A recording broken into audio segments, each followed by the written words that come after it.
sales executive with Zimmer Communications. Your job is to help businesses grow to their maximum potential. This exciting opportunity also offers base pay with a bonus pool, commission, and potential for a signing bonus. Grow your career this year with Zimmer Communications. Just email your resume to sales@zrgmail.com or apply online at zimmercommunications.com.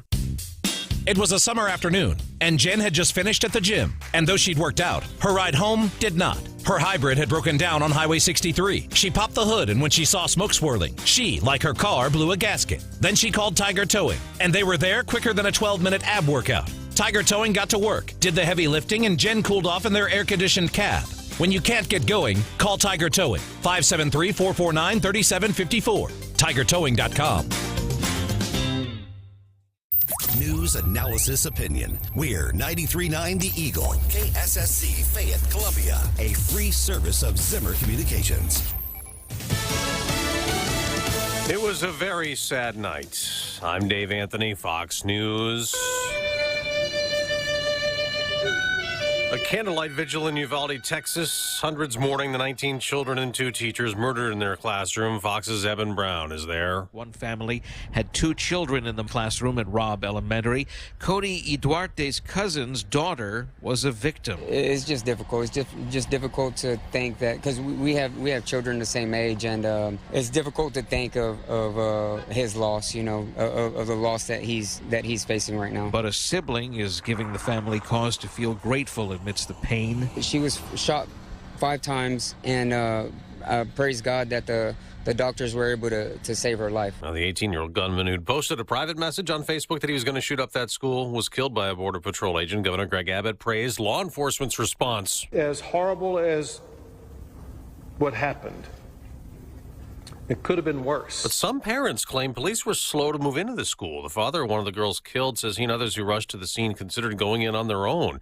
Democrats have renewed the call for stricter gun laws. Senate Majority Leader Chuck Schumer urging Republicans, please, please, please, damn it, put yourself in the shoes of these parents for once. But GOP Senator Marco Rubio thinks mental health's the bigger issue. These are people that want to harm people in a mass scale, and the instrument they use in many cases are guns, but that sentiment of wanting to hurt people is the one we really need to focus on. President Biden, in addition to pushing for gun control, is taking action on another stalled issue, police reform. It creates a new national law enforcement accountability database to track records of misconduct so that an officer can't hide the misconduct. The president's executive order also revises federal law enforcement use of force policies, banning chokeholds, restricting no-knock warrants.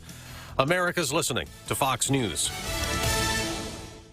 Life is about being active, whether it's about going on your daily tasks or exercising. You know you're well when you're regularly active. But what happens when being active actually hurts by the end of the day? This is the position I found myself in a number of years ago. Everything I wanted to do in my daily life, all of the activity it called for, was held captive to almost constant nagging pain. When I heard about Relief Factor, I was skeptical, but my wife said, give it a chance. Not long after I took it, I could feel the pain begin to melt away, and I've been taking it ever since. And I can tell you that Relief Factor has helped me get my life back. I love that it's not a drug, but it was developed by doctors, and about 70% of the people who try it go on to order more. Your first step to becoming pain-free just might be ordering a 3-week quick start for only $19.95. Go to ReliefFactor.com or call 800-4RELIEF, 800-4RELIEF, or ReliefFactor.com. Find out all about this offer and feel the difference.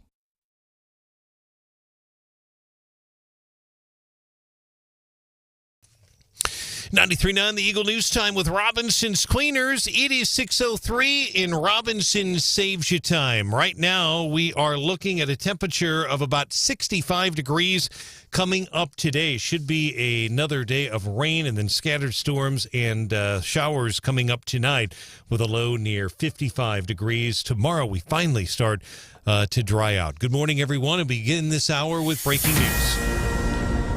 And we get right to it. I just got off the phone a few moments ago with Boone County Joint Communications. I've been in touch with them several times in the last few minutes. Right now, Joint Communications telling the Eagle that I-70 near Highway 63 in Columbia is closed in both directions this morning. We have had a semi that is on fire. We are hearing reports of heavy damage to the semi's cab, if you will. And this is an area, basically, we're talking about up the hill, if you will, towards the Lake of the Woods. There's some businesses off to the right, so not quite to the Lake of the Woods. It's just east of the connector. Looks like about a quarter of a mile up the highway. Avoid that area if at all possible. But I-70, both directions, is completely closed right now. They're trying to get one of those lanes reopened. As soon as that happens, we'll pass it along. And if you have information that you can pass along to us, if you're in there and have a better view, definitely let us know. Our number is 573-874-9390. Meantime, a congresswoman who represents Columbia on Capitol Hill is backing a plan to arm guards in schools. Harrisonville Congresswoman Vicky Hartzler, who's running for the U.S. Senate, spoke to Channel 5 in St. Louis. A Democratic congressman, meantime, who represents part of the Eagle listening area, says thoughts and prayers aren't going to cut it regarding gun violence and school shootings. Congressman Emanuel Cleaver is calling for background checks, red flag laws. He also wants an assault weapons ban. A former Boone County clerk who is seeking the GOP nomination in West Central Missouri's 4th Congressional District says criminals have used bombs and also vehicles as weapons in the past. Ashland's Taylor Burks tells Wake Up Columbia it is stunning to him how quickly people are trying to blame the gun industry for the deadly mass shooting at a Texas elementary school. Banning something in this country that keeps far more people safe than instances that you see like this is not the solution to the problem. We have a heart problem. We have a culture problem in this country. Democratic President Joe Biden addressed the nation after the Texas shooting. He is calling on the Congress to stand up to what he calls the gun lobby. President Biden says most Americans support what he calls common sense gun laws. You can hear our full interview with congressional candidate Taylor Burks on our website. That website, 939theeagle.com. A Columbia man is jailed without bond this morning. He is charged with numerous sex crimes against children. 47-year-old James Cecil Bennett was arrested in Chicago, extradited back to Missouri. I was at the courthouse yesterday in Boone County when Bennett appeared via video. He waived his arraignment. Bennett is charged with 7 felonies. He is accused of molesting a 6- and a 7-year-old. The Columbia Police Department's probable cause statement quotes one victim as telling police that Bennett told him if he told anyone, James would kill their mother and then kill them. Bennett is also accused of burning one of the children with a hot metal spoon, as well as punching, kicking, and slapping the children. Bennett's attorney wants a bond reduction. Again, he is jailed without bond this morning. Missouri's Attorney General has filed a civil suit against a company called Affordable Fence here in Boone County, alleging that the contractor in this case, Joseph Murray, violated Missouri consumer protection laws. Attorney General Eric Schmidt's lawsuit alleges that 4 homeowners here in mid-Missouri lost more than $18,000, that the work, he says, was never performed. And Columbia City Council, City Manager DeCarlin Seawood, and department heads are going to be leaving here in about an hour for Old Kinderhook at the Lake of the Ozarks, a 2-day retreat. Mayor Barbara Buffalo says one of the main goals is to improve communication and relationships between staff and council. She notes the council meets twice a month. They vote on Columbia's goals and ordinances. Staff, she says, handles the day-to-day operations. The point of this retreat is finding what's the best way for us to communicate with our city manager and the staff on, are we meeting those priorities? How best can they inform us on where there are opportunities for improvement and where they need help or direction? And that retreat will wrap up tomorrow. They'll leave after lunch, Old Kinderhook, and head back here to Columbia tomorrow. News is brought to you this morning by AirServe Heating and Air Conditioning, ensuring the air in which you live and breathe is comfortable and clean. For all of your cooling needs, log on to airserve.com. 93.9 The Eagle News Time, 6:07.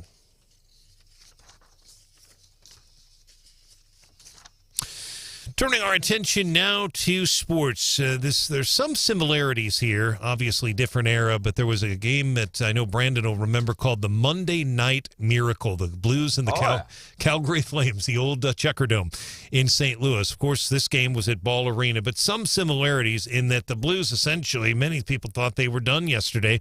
They were down 3-0 against the one of the best teams in the league, the Avalanche, but somehow the Blues came back, tied it up at 3. Then the Avalanche scored late in the third period, making it 4-3. The Blues score a goal with less than a minute to go. Goes to overtime. Blues win it 5-4 last night to stay alive. Now, the Avalanche still lead the series 3-2. Game 6 tomorrow night, Enterprise Center, 7 o'clock in downtown St. Louis. The Cardinals and the Milwaukee Brewers starting a 4-game series coming up tonight. The Brewers are up in the National League Central, first place by 3.5 games over St. Louis. Wainwright on the hill tonight for St. Louis, 6:45 first pitch here on the Eagle, and you'll catch all of the action. Royals and the Twins coming up tonight at Target Field in Minneapolis. Sports is brought to you this hour by Air Serv Heating and Air Conditioning. 93.9 The Eagle News Time, 6:09.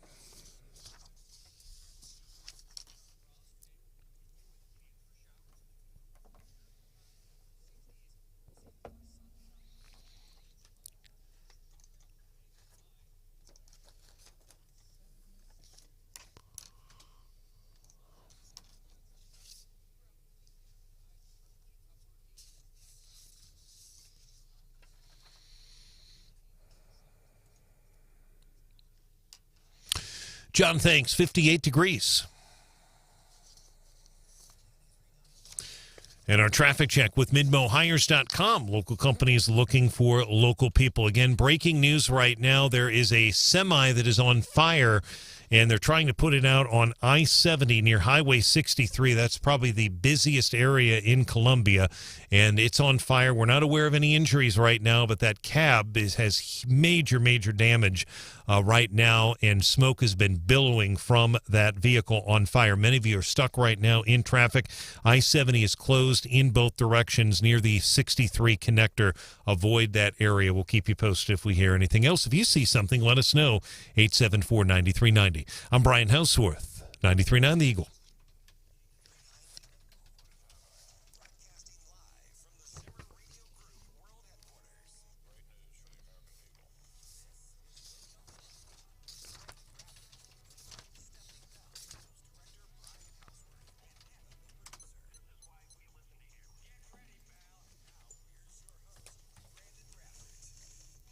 We constantly are talking and thinking about the what ifs. Unfortunately, you can't prepare for everything, and unfortunately, there is evil in this world. There are people who want to do others harm, and we see that whenever tragedies like what we saw happen in Texas yesterday. Completely agree with Captain Brian Lear from the Boone County Sheriff's Department, talking to ABC 17, talking about the Sheriff's Department and how they work with area schools on a regular basis on active shooter training and safety training, things like that. One of the things the Columbia Public School District does do well, they should be complimented on that. In my experience in the years working with the Columbia Public School District, that is something they're very big on, the safety of school students as it relates specifically to that stuff. Before we get more into how our kids are doing, I want to see what's happening in some of the local school districts regarding safety, because this is a reminder. It's going to listen, there's going to be another school shooting again somewhere, and it's going to be sad, and there's going to be a bunch of people that'll say, oh, thoughts and prayers, and there'll be a bunch of Dems, oh, more gun control laws. I don't think anybody at this point has been able to point to a thing, any kind of law, any kind of mechanism that would have stopped this kid in Texas. But first, want to get to what's happening. This throw a wrench in your morning. 63 and 70, specifically on I-70. Quick text. Apparently, we're trying to get, if we get somebody to pull up a MoDOT traffic camera, 6370.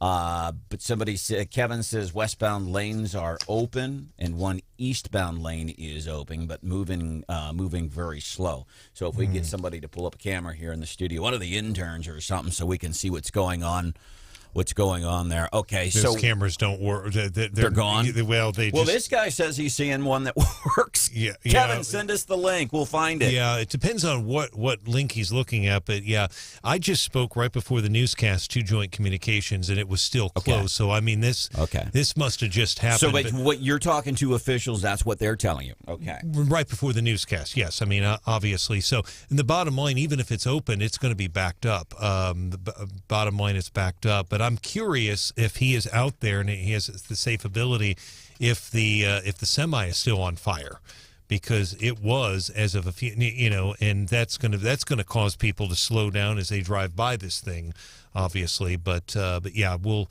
we'll continue to keep folks posted. And if you're in that area, please let us know what it is you're seeing. Here's your chance to already help somebody else out, because if you're in that area and you're seeing it, you can let us know what you're seeing, what is actually happening there on site. We'll pass that along to other folks listening this morning. Our text number, 874-9390, 874-9390. We do appreciate that, 874-9390. And this, according to the MoDOT Traveler Map, vehicle fire I-70 eastbound, that's their 6370. Right lane is closed. They're saying, according to MoDOT Traveler Map, clearance time about 6:30. We will obviously keep you updated with. That's what they're saying. Brian's talking to people, and that's what you get in stories like this and on a bigger scale. Bunch of information. This is what we're hearing there. This is what we're hearing there. And then we try to do our best to funnel, okay, this in. That's hence the reportedly, supposedly, allegedly, and according to. That's why we do the according to. That's why we do that kind of stuff. Exactly. And the joint communications and MoDOT take precedent. It's very important to hear from because they're the official source. But it is good to hear sometimes from the listeners if they're down there. Sometimes they'll get information before the authorities do and can get it to us. So what this gentleman just sent us is brand new, because that's not something that I was told. 874-9390, 874-9390. So local schools, what they're doing, obviously a lot of local school districts saying, hey, here's what we do when it comes to safety, things like that. What are you hearing from Southern Boone County schools? Yeah, so I talked to my son yesterday, and he said there was increased police presence, at the building yesterday, I think just to, put people's concerns at ease. I think he felt more comfortable having some police officers around the building. It was nice. We got an email from the school. And this is your kid saying this? Yes. Your kid, Drew's 10? So the classroom that of all the kids who died was fourth grade. Drew's fourth grade. Yeah, okay. Same age. And so he said to you, a 10-year-old kid said to you, I felt better seeing cops around the school. Yeah. That's powerful from a 10-year-old kid, and it is proper to talk about that stuff. By the way, and I love this, too, because, Hannah, what was it? And this is, I think, before Hannah was a part of the Wake Up Columbia family. We did a school safety thing, and we invited all interested players, which, by the way, should include students in these situations. We had Boone County Sheriff's Department was there. I believe Jeff Jones from Columbia Police Department was there. We had parents. We had people involved in the school districts joining us for, I think it was a 2-hour roundtable, commercial free. And guess what's happened? Or what hasn't happened since we had that roundtable several years ago? There's been no instances of that kind of stuff happening here. So I don't know if we found a solution or what, but this is something we're working on. But it's almost like it's like a lot of these other big political issues. Roe v. Wade, been talking about that since the 70s. Really nothing new there. School safety. Hannah was a part of that before she was a member of the Wake Up Columbia family. Big thing or two you remember about the about that round table? What stuck out to you most?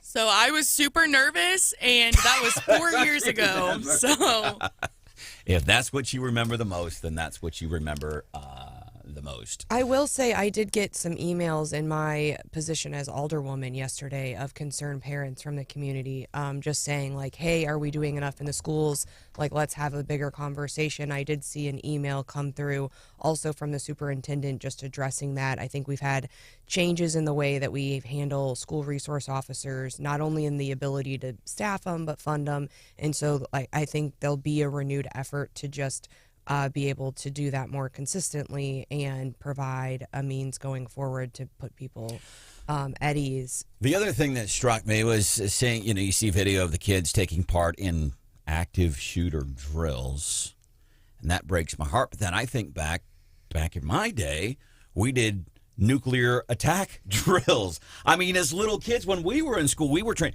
hey, here's what and you would do the thing, and you would run down, or you'd go under your desk, and I didn't understand the complete implication of a nuclear attack by the Soviet Union back in the day, but I knew that if we hid under the desk, we would be protected from nuclear fallout. God. Yeah, it was interesting because the school did send out a flyer that said, hey, here's how to talk to kids about violence in schools. And one of those was review the safety procedures. So I did ask my son, so hey, like, if the intruder shows up, do you know what to do?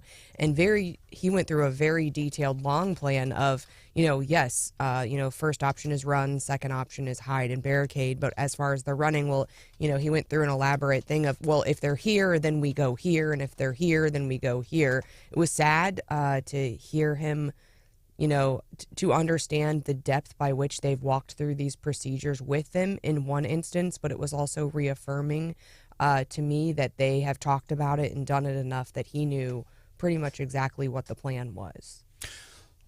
Back to traffic, 6370, truck fire. Brian Hauswirth working on that right now, 70. And we're getting some pictures. It looks like along 70, depending on where you are, backed from the accident. Traffic squeezing down to one lane. Traffic okay on the other side, but awaiting official word. But just know 6370, semi on fire, and that is causing problems there this morning.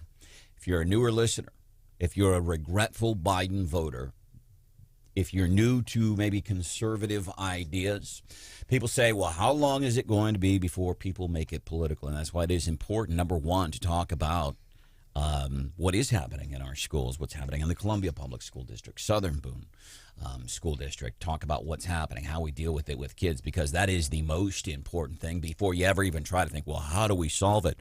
Well, first, let's talk to the people that are affected, and that is parents, like my friend Stephanie Bell, and it's people like your kids and your grandkids. And then solve it. Good luck with that. If you come up with something, let us know. But here's why we say for regretful Biden voters, if you're new to the conservative movement, you're younger, this is why we talk about when people start to politicize these things. Beto O'Rourke, who he's an eternal candidate for one office or another. He's running against Texas Governor Greg Abbott. Greg Abbott is doing a meeting yesterday, doing kind of a press conference on what is happening, the latest information, and Beto O'Rourke. Sit down. You're out of line and an embarrassment. It was after El Paso. Sit down and don't play. Stop the next shooting is right now, and you are doing nothing. No, you're offering please us give said this is not predictable. This is totally predictable when you. So Beto O'Rourke gets up, and here's the governor of Texas coming out and letting a very hurt and wounded community know, hey, here's what we know right now. Here's what we're doing. Here's what we're doing to help the parents and the families of everybody who is dead. Here's what we're doing, by the way, to help law enforcement. That the guy from the elite unit of a special branch of the Border Patrol was the guy who put the deadly bullet in that guy's head. We're doing all that, and Beto O'Rourke, this Democrat running against Greg Abbott, he sees that as a campaign opportunity. He gets up while the governor of Texas is trying to soothe the people in that community. And Beto O'Rourke gets up and starts laying blame. And that, personally, is incredibly disgusting. So that's what we mean when we say they politicize it, and that just speaks volumes about the lack of character of Beto O'Rourke when you're trying to assuage the feelings of people that have been directly affected by this. And this Democrat gets up, sees it as a campaign opportunity. Coming up, we are going, by the way, 6:35 this morning, the real story, what's happening with the economy. Aaron Hedlund, I love this guy. He's an associate professor of economics at the University of Mizzou, research fellow, Federal Reserve Bank of St. Louis. What's happening with the economy? He's joining us 6:35 this morning here on 93.9 The Eagle to explain it to us like we are 2 years old. Meanwhile, just minutes away from the daily D.C. rundown with Stephanie Bell. What's coming up? Well, Senator Chuck Schumer has already proposed some gun control measures. That's coming up. What is it?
The power of local talk. Wake Up Columbia with Branden. 93.9 The Eagle. The executive order raises standards, bans chokeholds, restricts no-knock warrants, tightens use of force policies to emphasize de-escalation and duty to intervene to stop another officer from using executive force.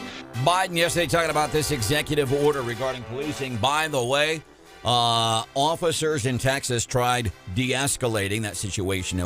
Didn't use force before the guy walked into the school and shot all those kids. That's getting us into today's daily DC Rundown. More specifically, this executive order that Joe signed yesterday. Well, Joe can't get any of his priorities, consensus on any of his priorities legislatively, so he is having to act via executive order. He made improvement in policing a big priority. Here, it does, virtually nothing. It's going to require law enforcement agencies to review and revise policies on the use of force and make a database to help track officer misconduct. This coming on the second anniversary of George Floyd's Database death. thing for officer misconduct. That's fine. I actually like that idea, but it's not the package and the actual reforms that Joe Biden was hoping for. By the way, sure. San Antonio, Minneapolis, San Francisco, you know what those cities have in common? They were all big believers. Defund the police after the George Floyd thing. Defund the police. You know how many of those have backtracked now on the defund the police? All of them, because they want the police around whenever Ray goes out and starts shooting up the neighborhood. So people got smart and said, maybe this is a bad idea. Also, Senator Chuck Schumer set in motion 2 background check bills. They're not really expected to go anywhere, but that conversation will continue. And we have no idea who's winning in Pennsylvania still. We were supposed to get some news yesterday, but they said it's still too close to call. It might be June before we know anything. What is it? Well over 1 million votes? 2 million? 900 votes. Yes. Is the difference. That is astounding. Aaron Hedlund, Associate Professor of Economics at Mizzou. What's happening with the economy and what does it mean to you? He's going to be here about 5 minutes from now.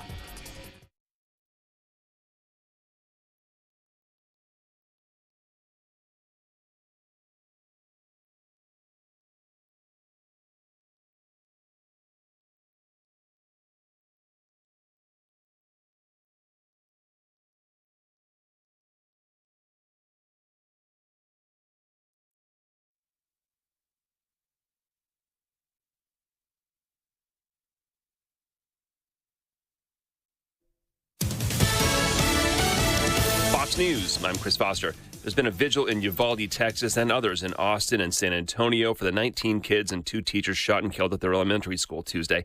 Raven Vasquez was there. The town, we need to mourn. Every time we open our phones, it's just Uvalde. This is all over the news. We can't get an escape. The shooter was inside that school for up to an hour before being killed by a Border Patrol agent.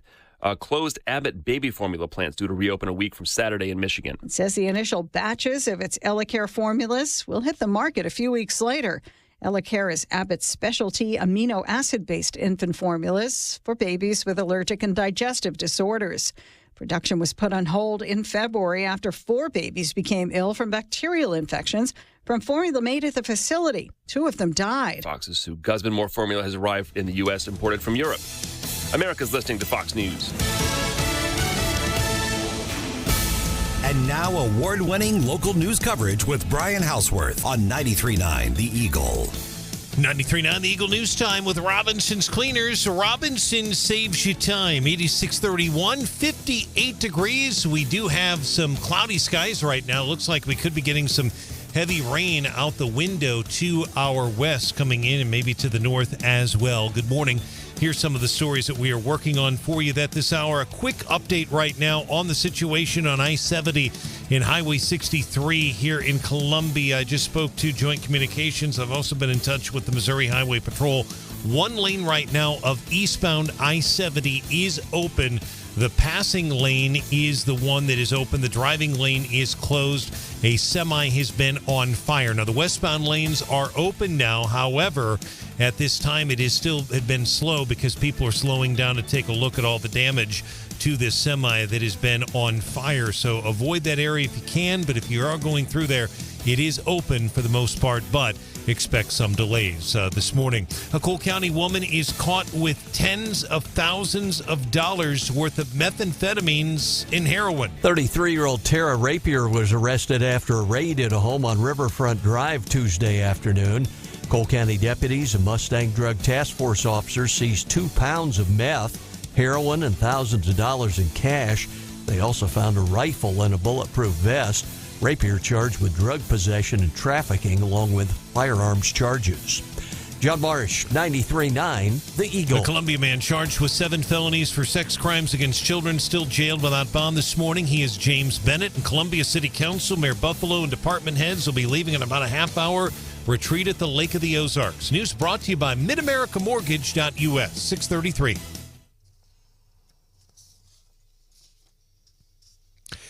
In sports, the Cardinals opening up a key 4-game series against the Milwaukee Brewers tonight at Busch Stadium.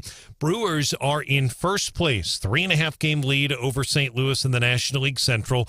Adam Wainwright on the mound for the Cardinals tonight. First pitch, 6:45 right here on 93.9 The Eagle. Kansas City Royals heading to Minnesota. They'll play a 4-game series with the Twins. That'll be at Target Field in Minneapolis. First pitch tonight is at 6:40. Blues beating the Avalanche last night in overtime, 5-4. Amazing game. They were down 3-0 at one point, the Blues were, so the series now is still Colorado up 3-2. So the Blues have cut it their 3-2. Game 6 tomorrow night in St. Louis. Puck will drop at 7 o'clock in downtown St. Louis. So downtown St. Louis will be very busy. Brewers and Cardinals, and then the Blues and the Avalanche just literally a few blocks from each other in downtown St. Louis. So expect heavy traffic tomorrow night downtown, probably during the day as well. Sports is brought to you this hour by Service Master Clean of Columbia. Adam Kinzer, ServiceMasterofColumbia.com. 93.9 The Eagle News Time, 6:34. Traffic check, MidmoHires.com. Local companies are looking for local people. MidmoHires.com. Find a job, post your job opening today. Again, one lane right now is open. A semi has been on fire not downtown, but obviously in Columbia, Highway 63 near the connector, right on I-70, eastbound lanes. No serious injuries are reported at this time. However, traffic has been backed up. One lane open. Westbound lanes are open now as well, but traffic has been slow there as well as people are slowing down to take a look at the damage off to the other side of the highway. More team coverage in less than 30 minutes. Breaking news immediately. I'm Brian Hauswirth, 93.9 The Eagle.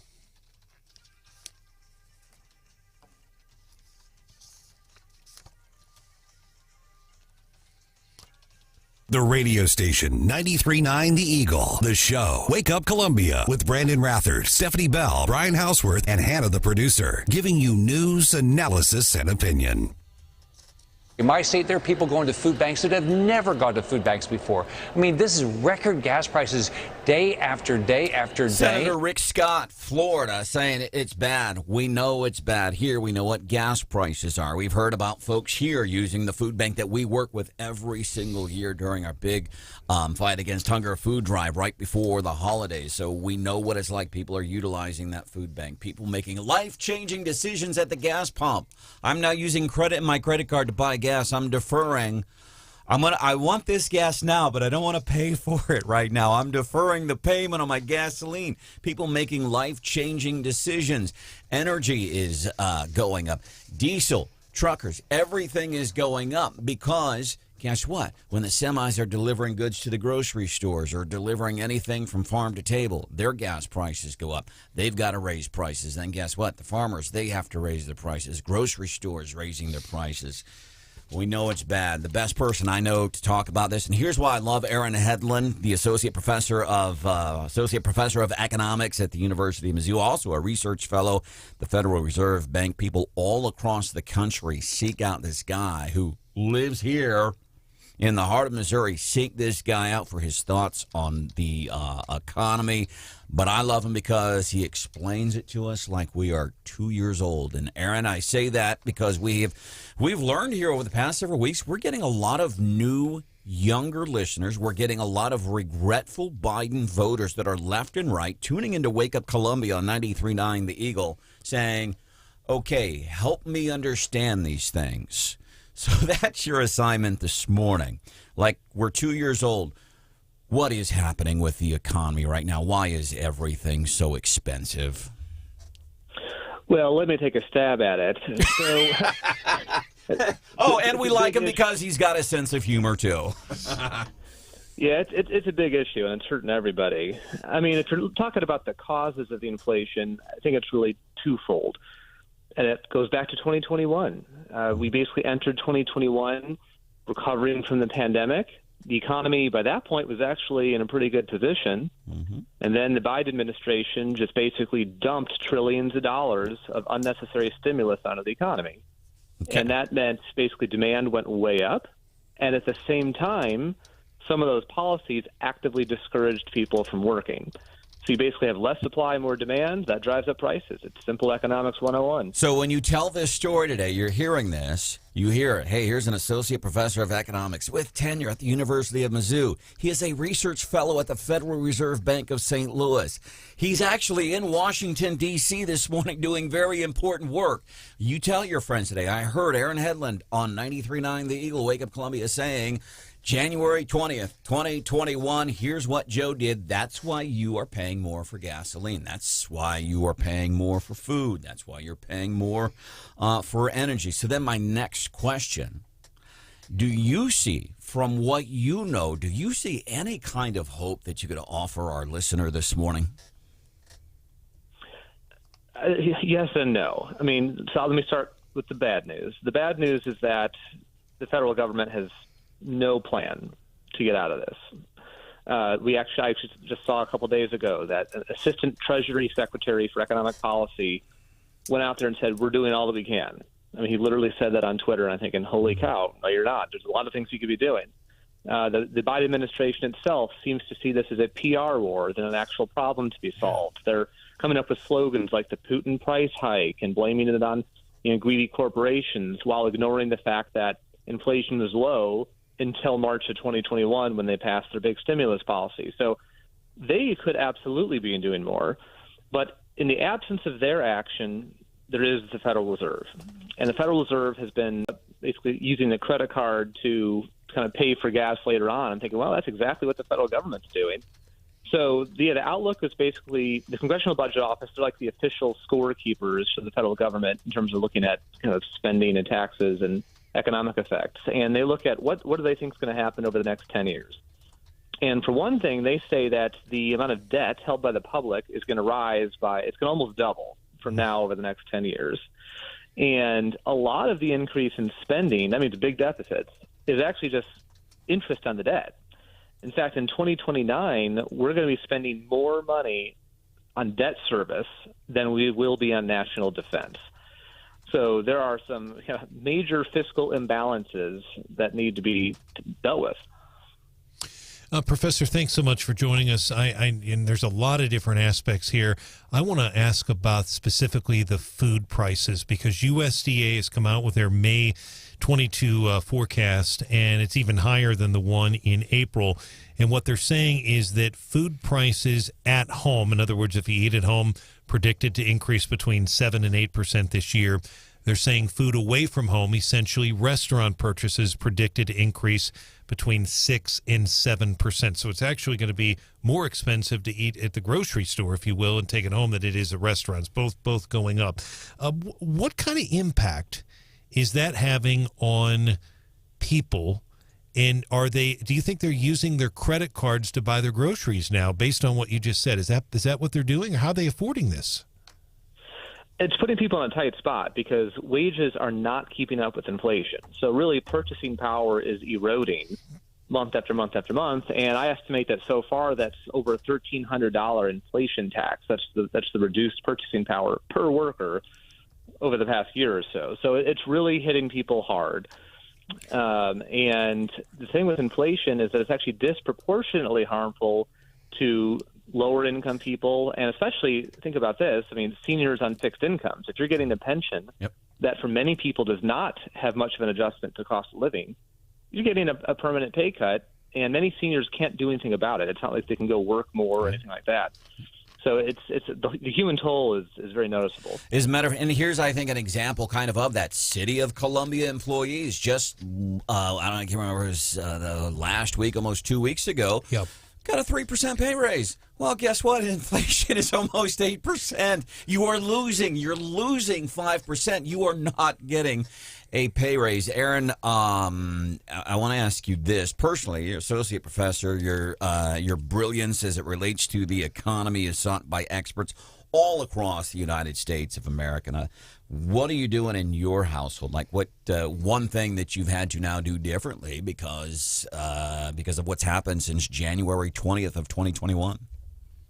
Well, I'll tell you one thing. I wish I had a crystal ball a few months ago to see just how quickly mortgage rates have shot up. Because we're actually in the middle of building a house, and basically starting in January, mortgage rates went up from 3% over 5% in a very short period of time. In fact, the fastest increase in mortgage rates since 1994. So I went ahead and found a lender that's willing to lock in mortgage rates 6 months in advance. But more generally speaking, I just making sure that we've got a pad of savings, making sure that we're not overextending ourselves to the best of our ability. There's not a magic solution. Unfortunately, everything's getting really expensive, and you can spend more time comparison shopping and whatnot. But the thing with inflation is that it means widespread price increases. Right? If those were concentrated in specific areas, you can just kind of avoid those. But when everything's getting more expensive, really the solution is just to be prudent. I mean, many people are looking for new jobs. If their current employer is not going to give them a big enough pay hike, maybe you find someone else who will. But that takes effort and is stressful. Aaron Hedlund, associate professor, economics, Mizzou, research fellow, Federal Reserve Bank, and his accolades go on and on and on. Aaron, we appreciate you helping us out this morning. Anything that we can do for you in the future, please let us know. Will do. Thanks for having me on. All right, Aaron Hedlund on 93.9 The Eagle. I appreciate him explaining that. So, again, if you voted for Biden, you vote for Democrats, we're not picking on you. We are not criticizing you. What we are saying is welcome aboard. Give us a couple of weeks. And if you know somebody that's younger than whatever younger is considered nowadays, I'm 51. If you're 50, you're younger. But some of these people that are, maybe even late teens and 20s and 30s and show them and explain to them in very simple terms, this is what happens. These are the real life consequences, and this is what happened since January 20th, 2021. Here's how it affects you. So we're not making fun of you. Please understand that. We're saying welcome aboard. Check us out for a while. We will continue to explain why these things matter. Guess what's happened? 3 days in a row on the show, big topic, weeds along Scott Boulevard. Not weeds. I'm sorry, not weeds. And not weed. Pollinator is that's the official name of that. Native grasses. Yeah. I mean, there was that famous court case where someone asked someone to define something that rhymes with the word corn and said, when you see it. I'm going to call they're weeds. It when you see it. Yep. You showed me the pictures. There's no rhyme or reason. It's weeds. So 3 days here on Wake Up Columbia, and this is another thing we're big at. We can affect change. Brian Hauswirth, seriously, the city, guess what they're doing? Yanking the signs. Brian Hauswirth spoke with Mayor Barbara Buffalo yesterday. Today, Branden.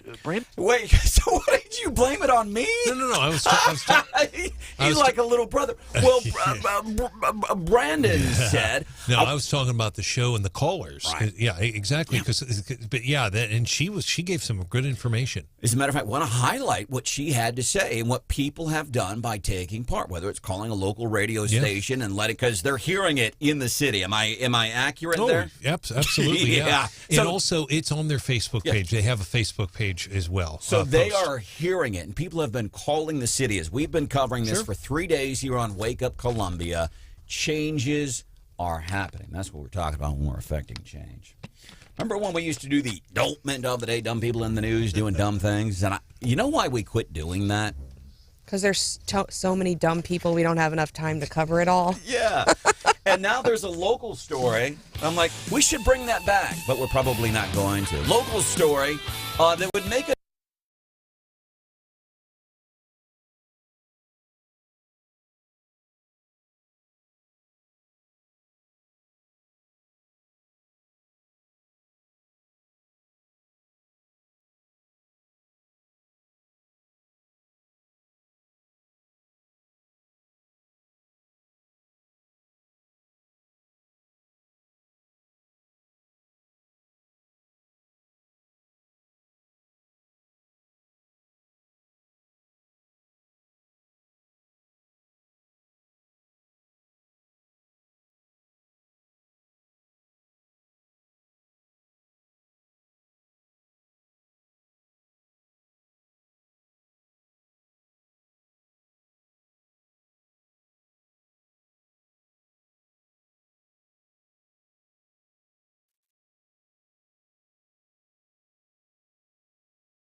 Local opinion? We've got your back. Wake Up Columbia on 93.9 The Eagle. Bozak got there just ahead of Byram. Tyler Bozak in the skates of Letty. Here's Bozak. Winds and shoots. He scores! Tyler Bozak in overtime has forced Game 6 of the series. What an incredible game last night. At one point, it was like 3-0 Colorado, and I could hear TVs all across mid-Missouri clicking off. Oh, gosh, the Blues are going to lose to the Colorado Avalanche. Goals in a flurry in the final few minutes of the game. The Blues go on to win in overtime. Still down in that series, 3-2. Can even it up tomorrow on a feel-good Friday back here in Missouri. Should be a fun time downtown St. Louis this weekend, especially tomorrow night. You've got Blues and the Cardinals against their division rivals, Milwaukee Brewers. Good time, good feel-good Friday tomorrow here in Missouri. Folks been asking about the weekend forecast as we head into Memorial Day. And right now, so we've got some rain showers likely today. We'll have your complete ABC 17 Storm Track forecast coming up a little bit after 7 o'clock with Brian Hauswirth. Basically peeking ahead to the entire Memorial Day weekend. Tomorrow, weather starts to look good. Saturday, weather starts to look outstanding. Sunny, 82. We really deserve it. When I walked out of the door this morning and it was raining again, you're right. I was like, really? Will it ever stop raining? So I'm looking forward to this weekend. And then Sunday should be mostly sunny with some sunshine. And then Monday, it's going to be too hot. No, it's not. It'll be fine. 90 and sunny on Monday.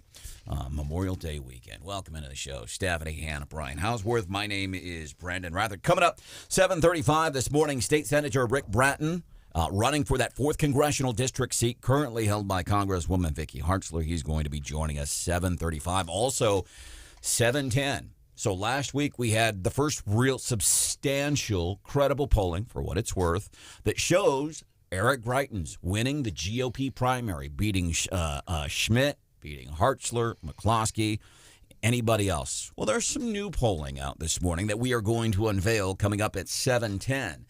What does that polling show for Eric Greitens and Vicky Hartzler and Schmidt and McCloskey and Schatz and all those people? We're going to find out. And also Brian Hauswirth talking to Mayor Barbara Buffalo yesterday. And I love how he sets this up. Today, Branden like he's does it sound like he's, hey, for the past several days, Branden, not me. Yes. Okay, so it's not just me. Today, Branden had callers that were saying out on Scott Boulevard that there is, and I'm not sure if it's weeds, and people are complaining about the tall grass out on Scott Boulevard. Have you heard anything about that? So how did Mayor Barbara Buffalo answer that? We'll get into that coming about 7:15 this morning here on 93.9 The Eagle. We used to do something called the Dolment of the Day. Hannah, do you remember why we quit doing the Dolment of the Day? Because you wanted to? Because I was like, I'm tired of doing it. I didn't have.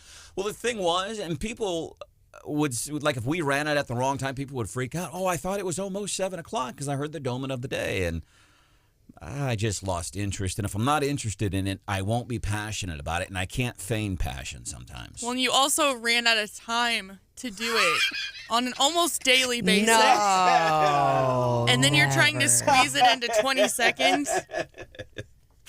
If we were doing the Dolment of the Day, this is a story we would have done today. Dude here in Columbia pled guilty. And he's 37 years old. His first name is Chauncey. Pled guilty in federal court. Not yesterday. This happened Tuesday. So he's in big trouble. What did he do? Posted his crime on the Book of Faces. On the Book of Faces. Posted illegal firearms and drugs on social media. Had like 10 gallons worth of weed. He was in possession of 3 semi-automatic handguns, which he wasn't supposed to do because I think he'd already been in trouble. Some powerful opiate pills. And if I spend the time to put on a full face of makeup, I'm going to post it on social media. He worked hard for that weed. Come on. You got to show it off. That if we were doing Dolment of the Day here on Wake Up Columbia 93.9, the last story we would have done. New polling numbers, U.S. Senate race. What do they say about Greitens this time, and what's happening with the weeds along Scotch? Hi, I am Branden Rathert for Pro Pumping and Hydrojetting. You think about a lot of these service industries.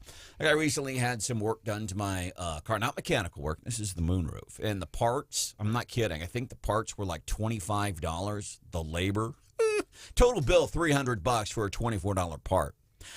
That's why I want to tell you about what Pro Pumping and Hydrojetting does. And there's probably other fine companies around town. They'll go out and clean out septic tanks and lagoons. But let me tell you about the difference that is Pro Pumping and Hydrojetting. They have, I don't know, you call it a sewer cam, snake cam. I don't know what kind of fancy name they give it. But they can put this down whenever you're having an area. They can use this camera to get into places most people simply cannot get into. You know what that means? Less troubleshooting, less labor, because they have the camera that will get you right to the root of the issue. Pro Pumping and Hydrojetting. Check it out. Go to their website. Okay, website is pro-pumping.com.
They mourned together in Texas. I'm Dave Anthony, Fox News. Hundreds gathered last night for a candlelight vigil. Praying for you, Uvalde.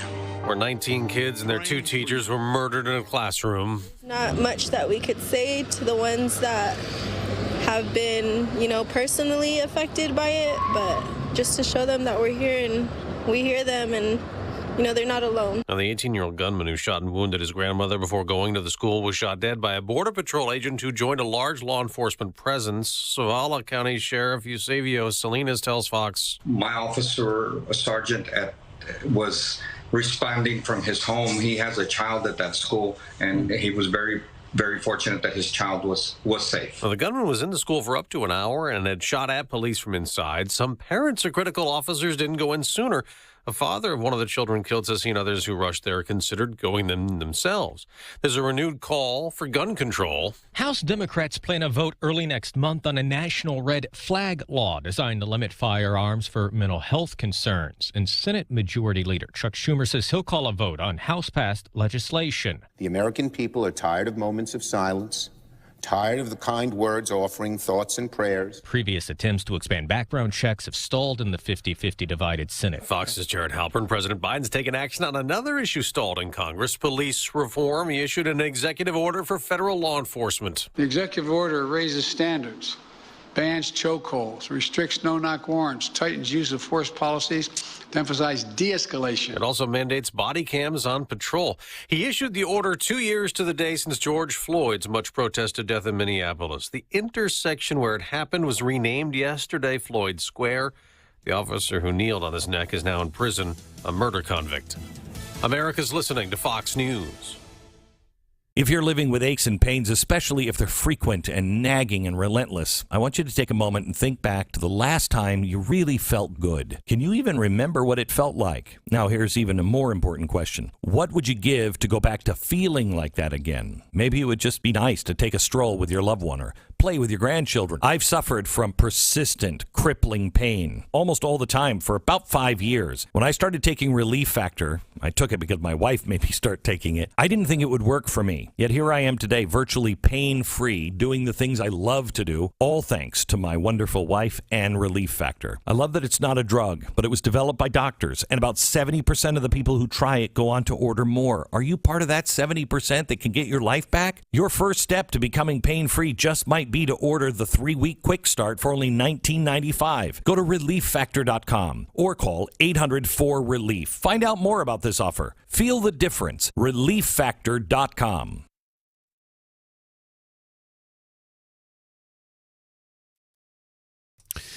93.9 The Eagle News Time with Robinson's Cleaners. It is 7:03. Robinson's saves you time. 58 degrees right now, mostly cloudy skies in Columbia. We're expecting rain throughout most of the day today. Nothing severe, but we will see some rain. 65 for a high. Chance of some thunderstorms tonight, low near 55, and tomorrow decreasing clouds and a high of 72 degrees. Good morning. Here's some of the stories that we are working on for you in this 7 o'clock hour. We'll begin with that traffic situation on I-70 here in Columbia that has been causing problems for well over an hour right now near Highway 63.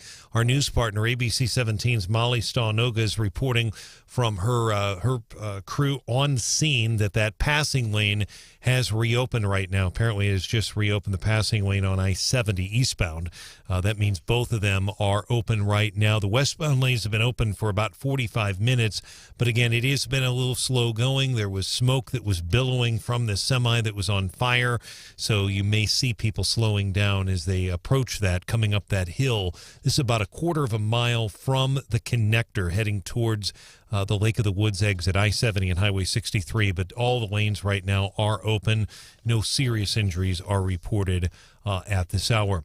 A congresswoman who represents Columbia on Capitol Hill supports a plan to arm guards in schools. Harrisonville Republican Congresswoman Vicky Hartzler spoke to KSDK television in St. Louis. Meantime, a Democratic congressman who represents part of the 93.9 The Eagle listening area says thoughts and prayers aren't going to cut it regarding gun violence in school shootings. Congressman Emmanuel Cleaver, a former mayor of Kansas City, is calling for background checks, red flag laws. He also wants to ban assault weapons. The congressman's district includes Saline County, the Marshall area in our listening area. A Columbia man is jailed without bond this morning. He is charged with numerous sex crimes against children. He is 47-year-old James Cecil Bennett, arrested in Chicago, Cook County, Illinois, extradited back to Missouri. I was in the courtroom yesterday when he appeared via video, and he waived his arraignment. Bennett is charged with 7 felonies. He is accused of molesting a 6 and a 7-year-old. The Columbia Police Department's probable cause statement quotes one victim as telling police that Bennett told him if he told anyone, James would kill their mother and then kill them. Bennett is also accused of burning one of the children with a hot metal spoon, as well as punching, kicking, and slapping the children. Another one was beaten with a belt, allegedly. Bennett's attorney wants a bond reduction. Missouri's Attorney General has filed a civil suit against Affordable Fence in Boone County, alleging that contractor Joseph Murray violated Missouri consumer protection laws. Missouri Attorney General Eric Schmidt's lawsuit alleges that Affordable Fence in Boone County took advance payments in 2020 from at least 4 Missourians for fencing and fence installation that never happened.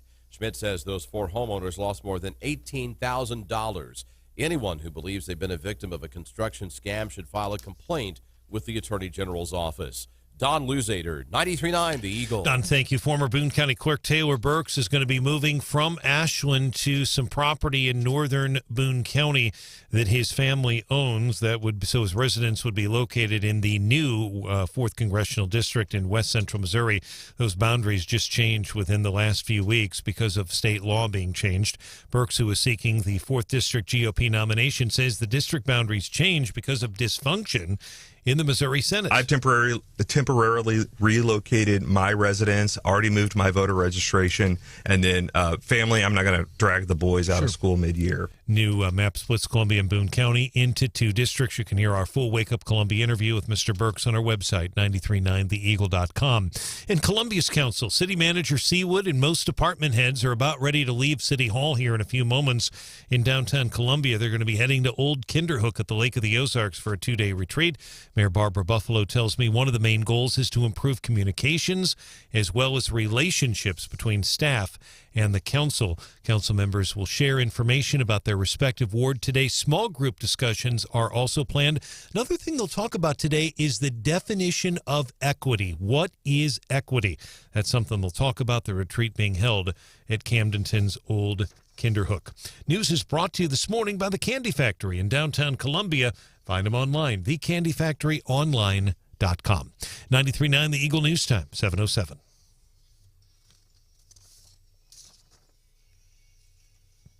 In sports, we'll start with Blues hockey. The Blues at one point were down in the game yesterday at Ball Arena in Denver, 3-0, coming back and winning the game 5-4 in overtime. They scored a game in regulation time, less than a minute to play, to send it to overtime, and they win it. Incredible game there for the Blues, and hopefully they'll get some more momentum as they head back to the Enterprise Center. 7 o'clock, Game 6. Avalanche lead the series 3-2. Blues have to win tomorrow night, and then he'll have to win on Sunday at Ball Arena in Denver to advance. Big game, 7 o'clock tomorrow night, downtown St. Louis. Downtown will be rocking Friday night. They'll be busy tonight. The Cardinals and the Brewers opening up a 4-game series. 6:45 first pitch tonight. Cardinals and the Brewers. Adam Wainwright on the mound for St. Louis. Brewers lead the National League Central by 3.5 games over the second place Cardinals. Royals and the Twins coming up tonight. They'll play at Target Field in Minneapolis. 93.9 The Eagle News Time, 7:09.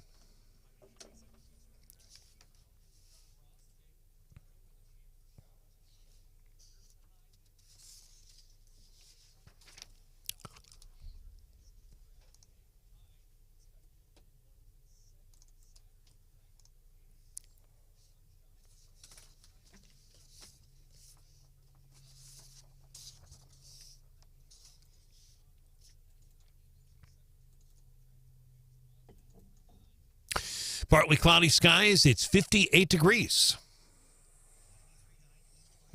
Traffic check, midmohires.com. Local companies looking for local people. Our colleague and good friend Molly Staunog at ABC 17 and her crew, she's got a crew out there at I-70 near the 63 connector. They are reporting that the second lane, which is the passing lane, has now opened.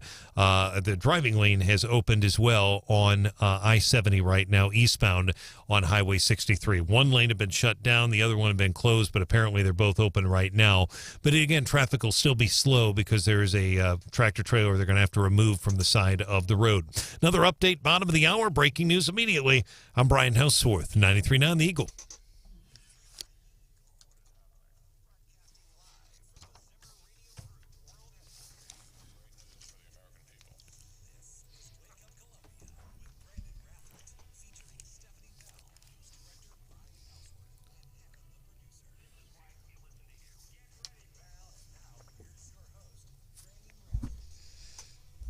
We constantly are talking and thinking about the what ifs. Unfortunately, you can't prepare for everything, and unfortunately, there is evil in this world. There are people who want to do others harm, and we see that whenever tragedies like what we saw happen in Texas yesterday. Captain Brian Lear, Boone County Sheriff's Department, chatting with our friends at ABC 17 regarding local school safety. Agree with them 100%. Sometimes bad things, they happen, but here's what we do to prepare in those situations. Here's how we work with the schools, and from what I know of the Columbia Public School District over the years, one of the things that they do handle well, safety within the buildings in the school district. That has always been one of my positive experiences with the Columbia Public School District. What about Southern Boone? Yeah, no, I'm really impressed with their safety measures. Was just there earlier this week for an assembly, and they're following all the protocols and everything that I would want them to do. Yesterday, I guess they had increased police presence there at the elementary school, according to my 10-year-old. For what that's worth. Well, and that's huge, really, because you have a 10-year-old child. I mean, that really, grade, Steph, that's powerful.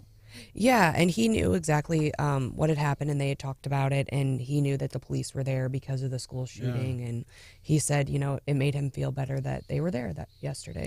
And also keep in mind, it's a good point about Southern Boone, and also at CPS. I know that Dr. Yearwood, Brandon, when we covered his presentation to the pachyderms, while a lot of people focused on, the new school that would be built with the bond issue, but he made it very clear, and it's right in that money, the bond issue that was approved, they are going to finish those, basically those secure vestibules that they have in the newer schools. They're going to have to retrofit some of the buildings, but there is money in the bond issue to do that. So basically single point entry is what we're talking about. And by the way, all these proposals, well, we should do this, stricter gun control laws. Think about the states that have the strictest gun control laws in America. You will also find some of the highest murder rates, New York, Illinois, so on and so forth. And if somebody comes up with a solution to the problem, or if somebody can present, hey, here's the thing that would have stopped this from happening in Texas, let us know. And then, of course, it gets political, and I hate this.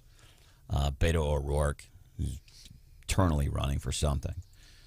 Governor Greg Abbott, he's going to be running against Greg Abbott in the Texas election for the governorship of Texas. Greg Abbott, law enforcement, Senator Ted Cruz are there, and they're saying, hey, here's what's going on. Here's what we're trying to do to work with the families, and also the law enforcement that was on scene, the first responders, who, by the way, also went through a very traumatic experience, not as traumatic as the families of those who died, but what they saw on the scene. And they're saying, hey, here's what we're doing to comfort these people, and here's what we're trying to do to move forward. And this just breaks our heart. And this Democrat, Beto O'Rourke. Sit down. You're out of line and an embarrassment. Hey, it was after El Paso. Sit down and don't play. Seizes it as a campaign opportunity. So that's what we mean when people take it political, and that's why I think generally, when we say conservative values, American values. I can't imagine anybody is going, good job, Beto, you moron. You're in this somber situation, and you see it as an opportunity to campaign for office. That is incredibly sad. Ted Cruz talking with Jesse Waters on Fox last night. I like Jesse Waters, by the way, because he's 43 years old.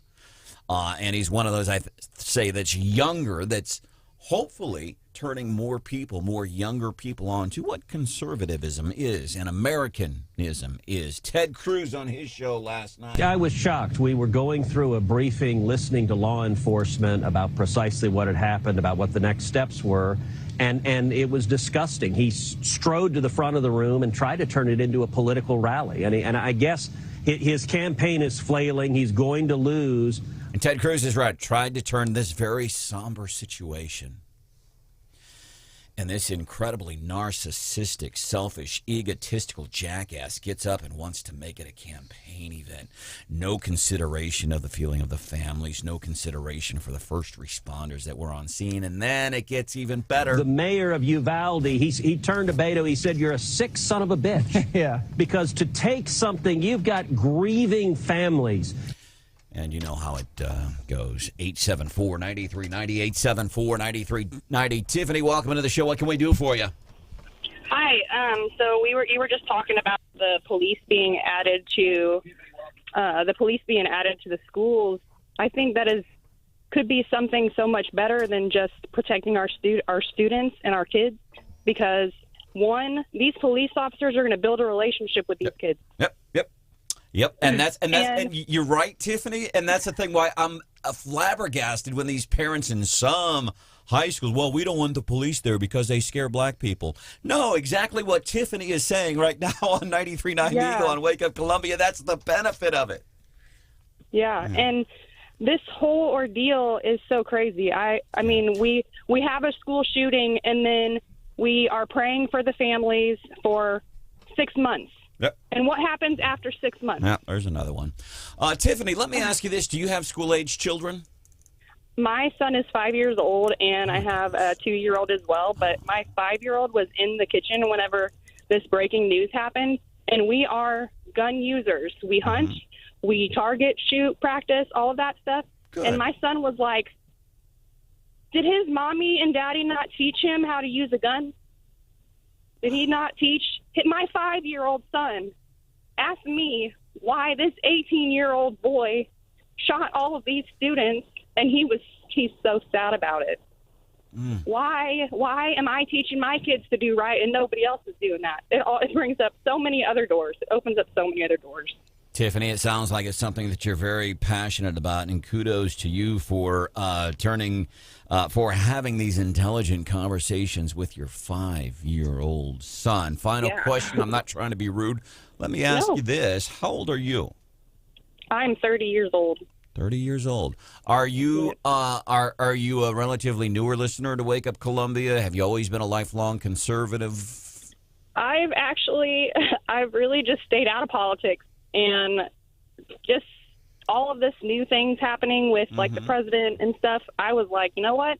I want to know about this stuff because I work at Columbia Car Care in Columbia, and I have customers of all ages come in and talk to me about all of these issues, and it just stops there because it doesn't keep being talked about. Well, we appreciate you listening to Wake Up Columbia. I think that's something that Stephanie and I have been kind of on a warpath almost over the past several months, trying to make these things simpler to understand. I don't know if you heard Aaron Hedlund, financial guru at Mizzou. People from all across the country seek this guy out. He's also a research fellow at the Federal Reserve Bank of St. Louis, and explaining, okay, so you're paying more for groceries and gas prices, and here's why. And it's a non-political thing. He's simply pointing out facts, and those are the things that we're trying to do so that people like you, a 30-year-old mom who has a 5-year-old kid and a 2-year-old child, that we can say, this is why it matters. Here's how it works. Here's how we have been affected by the events of January the 20th of 2021 when Biden was sworn in. We appreciate you checking out Wake Up Columbia, and we appreciate you having frank conversations with your 5-year-old kid. Tiffany, you check back with us, okay? I will do that. Thank you. Man, I'm nominating her for Winner of the Week tomorrow here on the show. Yeah. That's what we've been talking about. Stephanie and I are almost back here while we're talking to Tiffany, fist bumping. 30-year-old mom, why are you doing it? Well, I was never into politics, and all these things started happening. I'm paying more for groceries and gas, and I'm like, okay, why? She tunes into Wake Up Columbia on 93.9 The Eagle, and she has customers that are talking politics, and she wants to understand. Seek first to understand. We don't have to fight and argue. Seek first to understand, and that's what she's doing. 30 years old. I'm nominating her for one of our winners of the week. Also, Marina Diaz. She is a new reporter for ABC 17. A couple weeks ago, incredible Facebook post.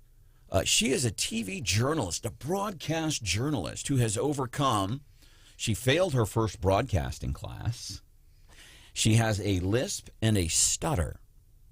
Just an incredible story. She's hanging out with us tomorrow, 8:10 here on a Feel Good Friday. These polling numbers, I think these probably take a little bit of time to get through, and I don't know if we really have time to do it here unless we can do it in in 60 seconds. So last week, we had poll numbers that showed, first substantial poll numbers that showed Eric Greitens in the lead. And this was a CBS affiliate out of St. Louis teaming up with USA Polling, not USA Today, but USA Polling. Showed Eric Greitens in the lead, which is fine. Okay. But we have new polling this morning. What is it showing? So the Trafalgar Group did a poll, and it's showing the same thing. Really? It's showing Greitens in the lead with 26.1%, followed closely behind by Vicky Hartzler at 23.4%. Eric Schmidt coming in at 18.9%. I'm shocked by that. I'm shocked and frankly a little scared. 16.7% of people still undecided. And that is key. In the polling that Stephanie brought us last week showed even in the general, although not by as big of the margins as Schmidt or Hartzler would beat the Democrat, Greitens would beat the Democrat in the general, albeit by smaller margins. That's poll dancing for this morning here on 93.9 The Eagle and 93.9theeagle.com. Coming up, we're going to do What's Hot with Hannah. What do you have to make us smile today, Hannah? This is actually a personal story, and I realized that I never shared it with the Wake Up Columbia family, but something crazy happened to me this week. All right.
93.9 The Eagle presents Wake Up Columbia with this dude over here. I don't know what the hell I'm doing up in here. Whatever. 93.9 The Eagle. The executive order raises standards, bans chokeholds, restricts no-knock warrants, tightens use of force policies to emphasize de-escalation. De-escalation. Joe Biden, executive order, new police reforms, 2-year anniversary. By the way, Obama getting raked over the coals yesterday, 2-year anniversary of the death of George Floyd. Biden doing this executive order regarding policing. And really, it's saying to focus on de-escalation. And you know what? There was a cop who tried de-escalating the situation in Texas the other day before that kid walked into a school and killed all those people. One of the things I do agree with, a database for, because it has been an issue where you have some bad apples. You have some people in law enforcement. They treat people poorly out on the streets. They get fired from that department, go on somewhere else, and there's no way of knowing that they've done bad things in the past. Before we get into what's hot with Hannah, sorry we didn't get into this last segment, but the phone call from Tiffany, way more important than what we were doing here. Signs on Scott Boulevard in the weeds, the no-mow zones. Brian Hauswirth talking to Mayor Barbara Buffalo yesterday about those weeds and that whole area. This is an ongoing program that our Public Works does for some of our roadside management practices to help cut down on the cost of mowing and also to improve habitat and improve stormwater retention. Right, but you don't want habitat on the side of a busy thoroughfare, where animals and creatures are and all that stuff. And I love Barbara Buffalo, by the way. I do. We disagree on pretty much everything politically, but personally, I have respect for her. We've been doing native plant. Part of that is there's a period where it needs to transition. It takes time for them to be established, and we have actually a group that's been working with the city. The recent discussion, though, has been staff recently put up more signs than were needed along this area, and so it became the point where the signs were almost more distracting than the grass. So we want to save money by not mowing. We'll say it's native grasses, restoration. We'll say it's all that. But we'll spend money on signs, pay labor to put up the signs to save the money on the grass cutting. I have an idea. Goats on the Go in Midma. This is a local company. Oh, that's the company? Yeah, you can rent goats. They will come and shop on your yard. It's not mowing. Right? Right now, 7:25-ish, which means it's 7:28. Time for What's Hot with Hannah. Something crazy happened to me on Monday, and I just realized a few minutes ago I never shared it with the Wake Up Columbia family. Well, this bums us out. I know. I've been holding out on you guys, and I'm sorry. All right. I had something super lucky happen to me. I got gas here in Columbia, here by the radio station, and I had to make a stop in Ashland. Guess what I left on the roof of my car? My wallet. And it stayed there the whole drive from Columbia to Ashland on Highway 63. Whoa. If somebody was telling me this story, I would not believe it. But yeah, it stayed on the roof of my car, and I got to Ashland, and I went to grab my wallet. And I'm like, uh-oh, it's not here. Oh, no, I left it on the roof of my car. I knew it was gone. So I get out of the car and I look anyways, and it was there. Wow. And it's not because I have a lot of money in there, I promise. Weighed down by those Hannah, the producer, paycheck.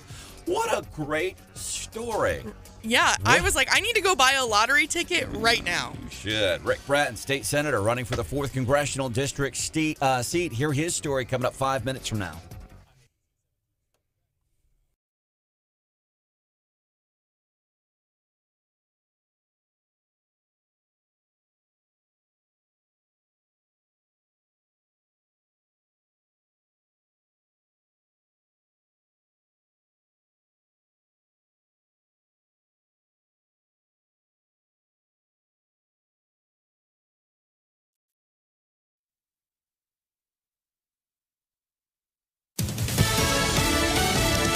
News. I'm Chris Foster. Some parents and witnesses say police were slow to act during Tuesday's school shooting in Uvalde, Texas. The gunman was inside for up to an hour before being killed by a Border Patrol agent. Zavala County Sheriff Eusebio Salinas tells Fox. Myself and my chief deputy and a couple other officers evacuated some classrooms that was students and took them into a adjacent parking lot.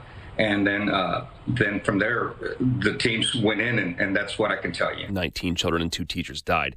New census estimates show big cities losing people during the first year of the COVID pandemic. New York lost more than 305,000 people, while Chicago and Los Angeles lost 45,000 and 40,000 people, respectively. Among the 10 largest U.S. cities, only San Antonio and Phoenix gained new residents, but only by about 13,000. Fox's Tanya J. Powers in New York. Some smaller big cities gained residents, though, mostly in the southeast and southwest. America's listening to Fox News. And now award-winning local news coverage with Brian Hauswirth on 93.9 The Eagle. 93.9 The Eagle News Time with Robinson's Cleaners. It is 7:31 and Robinson saves you time. Right now the sun is trying to peek out here in Columbia. We've had cloudy skies, overcast skies this morning. Some light rain overnight as well. 58 our current temperature. Showers today are high around 65. Good morning.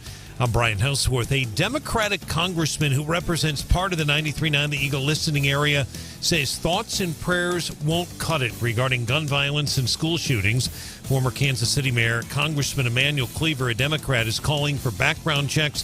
He also wants a ban on assault weapons, red flag laws as well. His district includes Saline County, Marshall, in the Arrow Rock area in our listening area. A Columbia man who is charged with 7 felonies for sex crimes against children remains jailed this morning without bond. He waived arraignment via video yesterday. He is 47-year-old James Cecil Bennett. He's charged with 3 counts of statutory sodomy, 4 other felonies. Graphic court documents obtained by the Eagle say that Bennett allegedly molested a 6- and a 7-year-old. The Columbia Police Department's probable cause statement also says Bennett burned one of the children several times with a hot metal spoon and also hung the child upside down in a closet from the closet rod. Columbia City Council City Manager DeCarlin Seawood, most department heads are leaving as we speak right now, heading to the Lake of the Ozarks. The point of this retreat is finding what's the best way for us to communicate with our city manager and the staff on, are we meeting those priorities? How best can they inform us on where there are opportunities for improvement and where they need help or direction? That is our Mayor, Barbara Buffalo. News brought to you by WillettDentalAssociates.com, 733.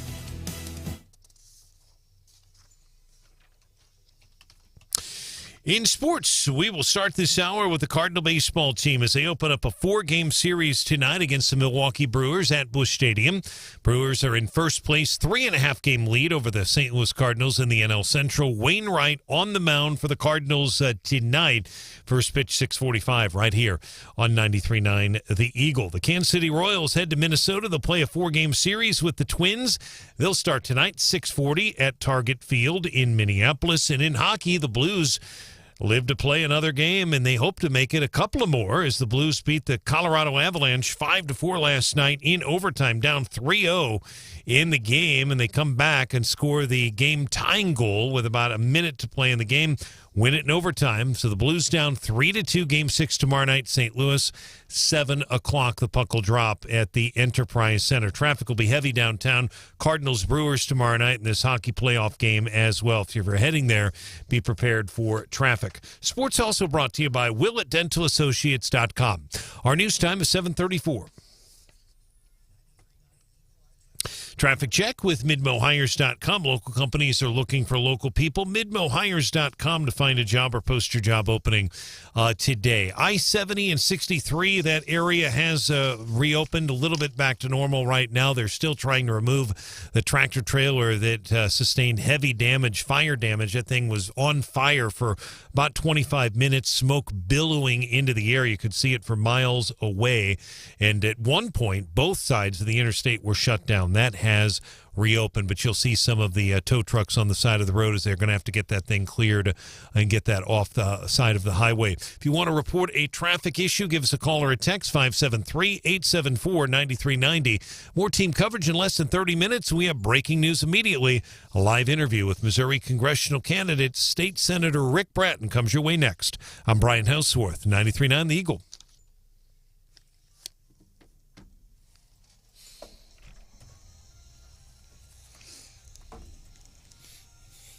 The radio station 93.9 The Eagle. The show Wake Up Columbia with Branden Rathert, Stephanie Bell, Brian Hauswirth, and Hannah the producer, giving you news, analysis, and opinion. Well, all of us will who are running for office will talk about ourselves, our backgrounds, what we do. And I think in a Republican primary these days, most Republican candidates are going to be 80-90% aligned and similar on stuff. Former Boone County Clerk Taylor Burks also running now for the 4th Congressional District seat, as is State Senator Rick Brattin, who is joining us right now. Thanks for being here. First thing I want to ask, do you agree with Mr. Taylor Burks that pretty much, let's say specifically in this race, you, Kalina Bruce, Taylor Burks, everybody in this race on the Republican side of it, pretty much 80-90% in agreement on the big issues? To be honest, we haven't done any sort of forum to know and to dive into where people are really at. I mean, we've heard campaign speeches, but nobody's actually been vetted or really truly questioned on that. So I hope that's the case, but I don't know. Okay. What would you say right now from what you know then, what you do know, without having had the benefit of a forum yet? What does delineate you, let's say, from the rest of the pack, from what you know? Well, the fact that I've been fighting these issues, I've been involved in this process. I've been a state legislator for years. I'm proven, and I've been a champion of the issues that I think are on people's hearts and minds right now. Whereas, we have people that, they can give the lofty speech and say all the rhetoric, but, until people actually ask the hard questions and we know exactly where you're going to be, or even if you know the policy, I think that's really a big elephant in the room in this race. Policy, you're saying? Oh, absolutely. Well, that's what these positions are. I mean, they're, you can, be a good campaigner, but people elect you to do a job and do this job. And, seeing Rome on fire in Washington, D.C. right now, do we have 2 to 3 years to wait for you to learn the legislative process to be effective as a legislator? Or do we want to send people that actually know what to do and that they've been proven on these tough, intricate issues? All right. This is State Senator Rick Brattin running for the 4th Congressional District seat, currently held by Hartzler. And as a matter of fact, he was in town just, 6 weeks ago for our Boone County Lincoln Days. He's joining us on Wake Up Columbia on 93.9 The Eagle. Well, and I think we heard that echoed from a lot of listeners January through May. Hey, we elected you all State House folks to go do a job and things aren't getting done. Obviously a difficult legislative session this year. What were your takeaways or lessons learned from such a difficult session? Yeah, I mean, there's 2 distinctive camps, unfortunately.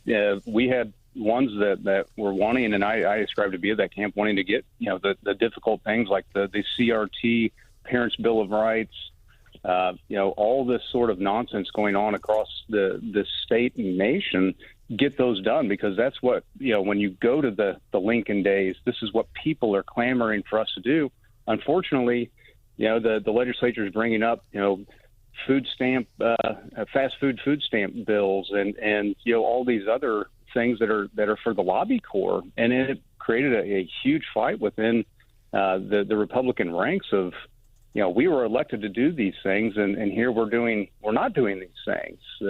So it did create a bunch of turmoil, unfortunately, and people were dug in, and things didn't get done like we had hoped.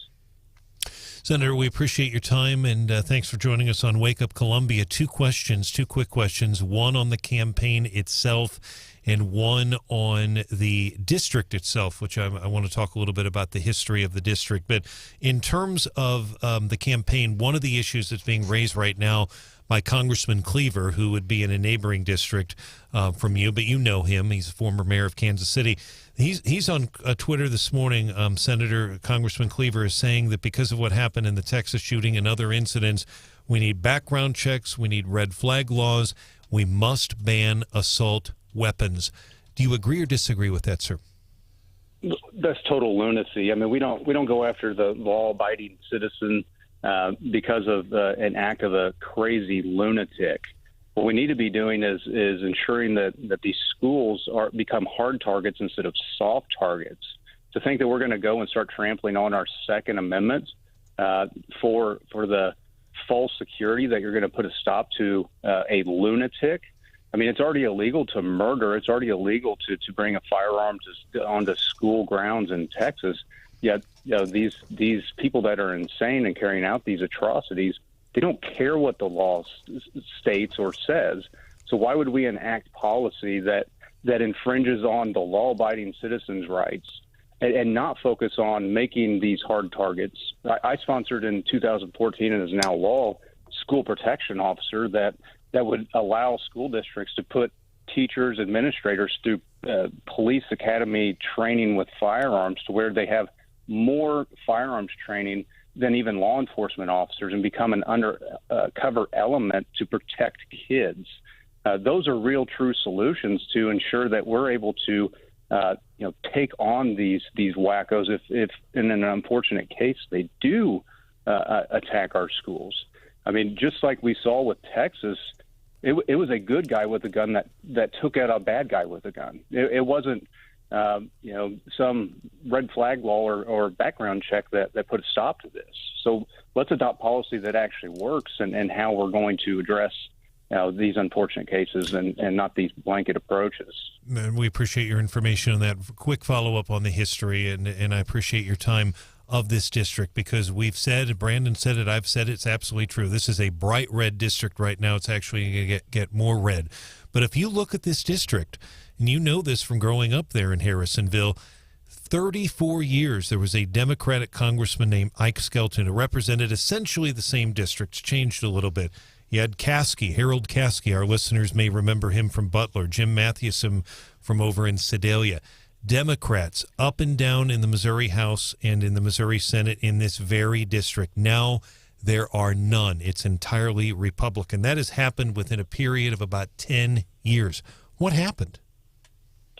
Well, I think the Democrat Party has left the reservation. What used to be the Blue Dog Democrats, they no longer exist. So we just have this American Communist Party that exists that's trying to literally destroy America by making fossil fuels the enemy, destroying our electric grid.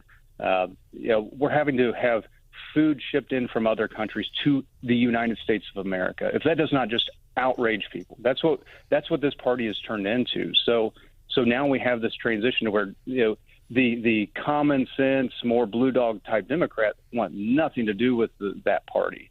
So they're now trying to, and that's the problem with, or the fight we're finding within the Republican ranks is now we're finding those what used to be Democrat, moderates type Democrats are coming over into the Republican ranks.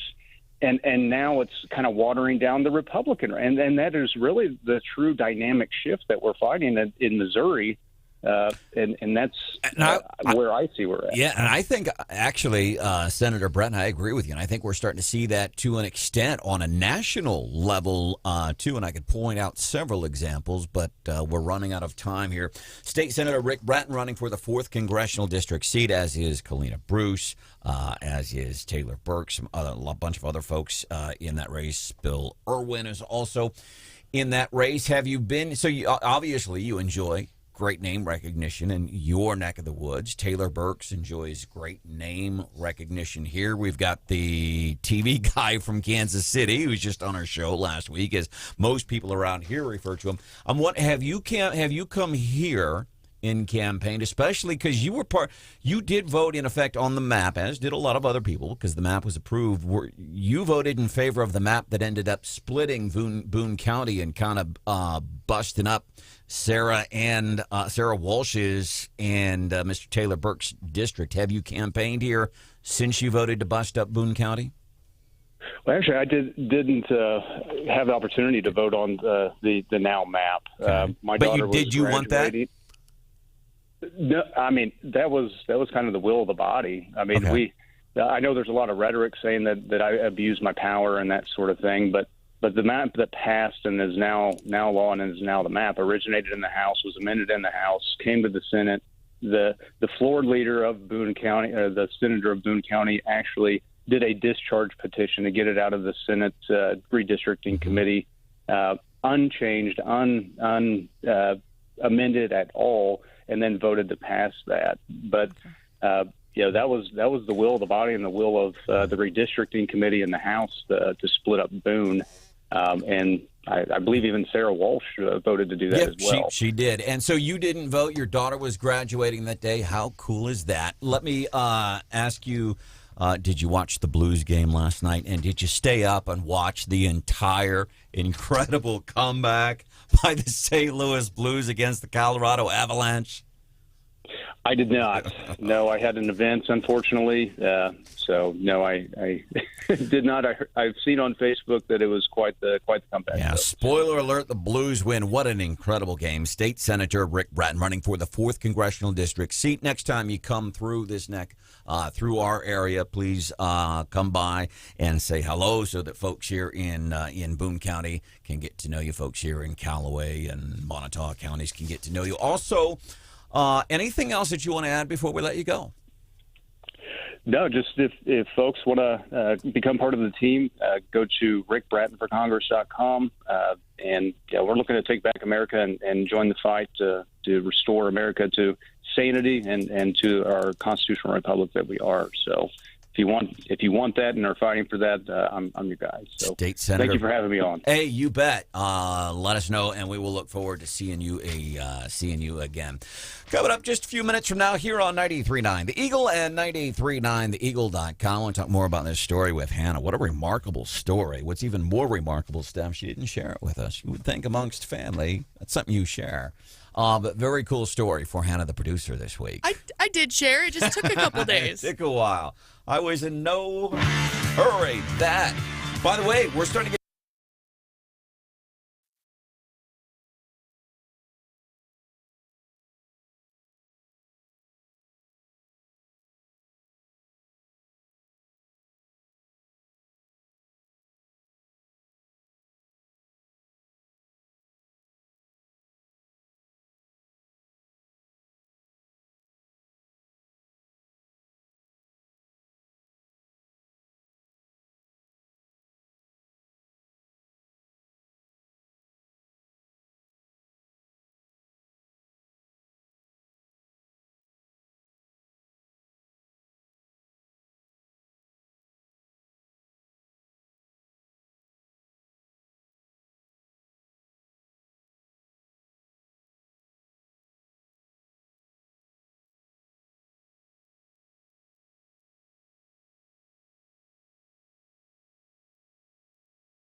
Wake Up Columbia with Branden Rathert. Inspired and on fire. 93.9 The Eagle. Getting into the facility for a for-cause inspection were too slow, and some decisions in retrospect could have been more optimal. Yeah, they sure could have, couldn't they, Mr. Robert Califf? He's FDA commissioner talking about the baby formula shortage, and now little babies are going hungry. First, I got to pay over $4 for a gallon of gasoline, and now babies going hungry. It's all happening since the events, those dastardly, horrific events of January the 20th, 2021. And again, let's draw a line from point A to point B, the baby formula shortage. You've got people under Biden, people that in effect work for the president of the United States of America that knew this stuff. The guy saying, yeah, in retrospect, we didn't handle that one so well, did we? How's everybody doing with baby formula shortages, by the way? There's a local Facebook group. We had the gal on last week who is, and I wish I knew the name of the Facebook group offhand, but it's really cool. It's local parents that are like taking pictures. Hey, found some baby formula here. And so that people that are needing baby formula can get onto the Facebook page and see pictures where they're being posted. As a matter of fact, the young lady who joined us last week, she was one of our winners of the week last Feel Good Friday. Coming up, for the first of all, I want to do the weekend forecast. So showers could happen throughout the day. Maybe we're done, but maybe some more scattered showers overnight. But getting into the Memorial Day weekend, sunshine and 82 tomorrow for your Feel Good Friday. Saturday, sunny and like 85. Sunday, Monday, temps approaching 90 degrees. So any outdoor plans that you have, if you're going to put flags at cemeteries, whatever it is that you are going to be doing, the weather is going to be just outstanding this weekend. We could certainly use that. Hannah, the producer, what's hot with Hannah? Do it every day, 7:25. She had something remarkable happen the other day. This is really cool. This makes my heart skip a beat. I can't imagine what it did to you. Check this out. So I got gas in Columbia on Monday and drove to Ashland with my wallet on top of my car, going down Highway 63, doing 70 or more on the highway. Yeah. And my wallet didn't fly off. It miraculously stayed on the roof, and I have no idea how. And so you get out and you realize, oh, I don't have my wallet. Where's my wallet? And it's on the roof. Yeah, as soon as I looked in the spot that I normally keep it, realized it wasn't there, and I went, that's weird. And I went, uh-oh. I put it on top of my car at the gas station. Just hearing the story, man, that's making this old man's heart beat. Years ago, summer of 2020, we were doing a vacation, Glacier National Park, and saw some bears. And so we stopped. We get up on top of the Jeep, and I've got a phone, and I'm trying to call my mom and dad because in 2020 you couldn't take pictures with a cell. The year 2000, we didn't have phones that took pictures back then. Wow, but the dark ages. I know, right? But I was calling my mom and dad, oh my gosh, I'm actually seeing bears in the wild and all this. And we're sitting up on me and my wife and my son Trevor, who was maybe 6 years old at the time, sitting on the roof of our Jeep watching these bears in a meadow. Anyhow, we go and spend the rest of the day in the park, and we're coming back through, and I'm looking like, looks like somebody dropped their cell phone in the middle of the road. Oh, crap, that looks like my cell phone right in the middle of the Going to the Sun road in Glacier Park. That thing worked. It got mushed. It got like off-center. That thing worked. It was a work phone, and my boss would not give me a new phone. He says, you ruined it. You get it fixed yourself or use it as it is. And I used it as it is. We're excited for a couple of reasons here tomorrow. Feel Good Friday, and also it's going to be the first 3-day weekend off for a lot of people, and it's an important Memorial Day weekend, very important weekend. Tomorrow here on the show, Marina Diaz, ABC 17 news reporter. What an incredible story this young lady is. Flunked her first class in broadcast journalism, has a stutter, has a lisp. And she just wanted to be on TV, and people kept saying, oh, Marina, yeah. She's going to be hanging out with us on a Feel Good Friday. And we are also going to be picking winners and losers of the week. And wearing red. And wearing red. And there's a big reason we do that, too. To remember everyone deployed. So we'd like to tell you today, we'd like to tell you early in the mornings. That way, if you're thinking about it tomorrow when you get up and get dressed, and it doesn't have to be all red. No. That'd be cool if it was, though. Yeah. Red boots like Sarah Walsh wears all the time, red cowboy boots. Those are cool. I love those boots. I love a red dress. Red dress. I love wearing red dresses, too, from time to time. It's not true. Gross. Hannah, fact check that for me. It's not true, right? It is true. It's not true. Stop it. Or a red shirt. We're doing that on a Feel Good Friday. Hey, we're starting to get an idea of what the new 63 Grindstone interchange might look like.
Why did he do it? I'm Dave Anthony, Fox News. That is still the big question in Texas. It goes beyond, seems to me, a mental health issue.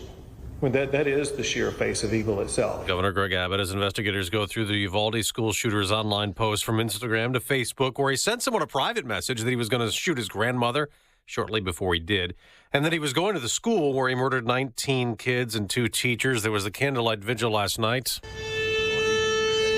Hundreds gathered in the Texas town of Uvalde at the fairgrounds, citizens and elected officials alike, to cry and console and to hear a preacher's comfort. That we may be ministers of reconciliation, as if God was reconciling the whole world to himself. Candles, songs, and tears and hugs filled the evening. That's Fox's Evan Brown in Uvalde. A Border Patrol agent got into the classroom and killed that 18-year-old gunman, but he was inside up to an hour. Daily Call field reporter Jorge Ventura just told Fox. Now that we've been speaking to more sources and been on the ground, a lot of residents have been asking if more could have been done from law enforcement. Why didn't it go in there sooner? There was actually, according to a law enforcement source, there were a group of parents that were actually deciding whether to go in themselves because law enforcement was on standby. Democrats have renewed their push for stricter gun laws. Senator Joe Manchin says background checks is something that doesn't infringe on it's common sense to gun owners. I come from a gun state, as you know.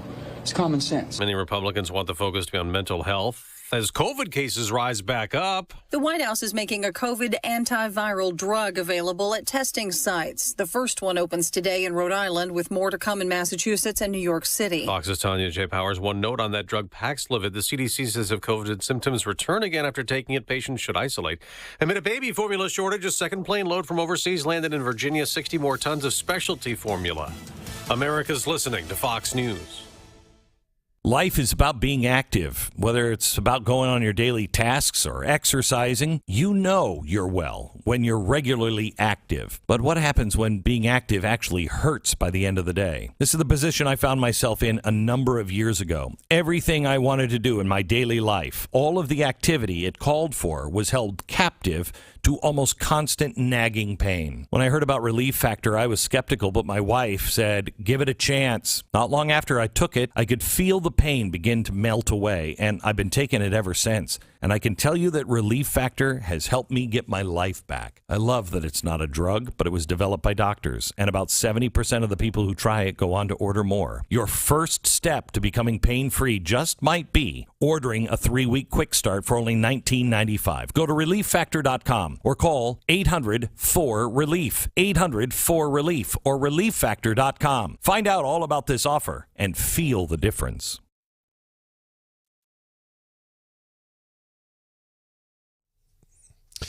.939 The Eagle News Time with Robinson's Cleaners. It is 8:03 and Robinson saves you time. Right now we do have partly cloudy skies in Columbia. We're expecting a high today of around 65 degrees and then more rain coming into the forecast tonight. Low near 55. We finally start to dry out tomorrow. 60 right now in Columbia. Good morning.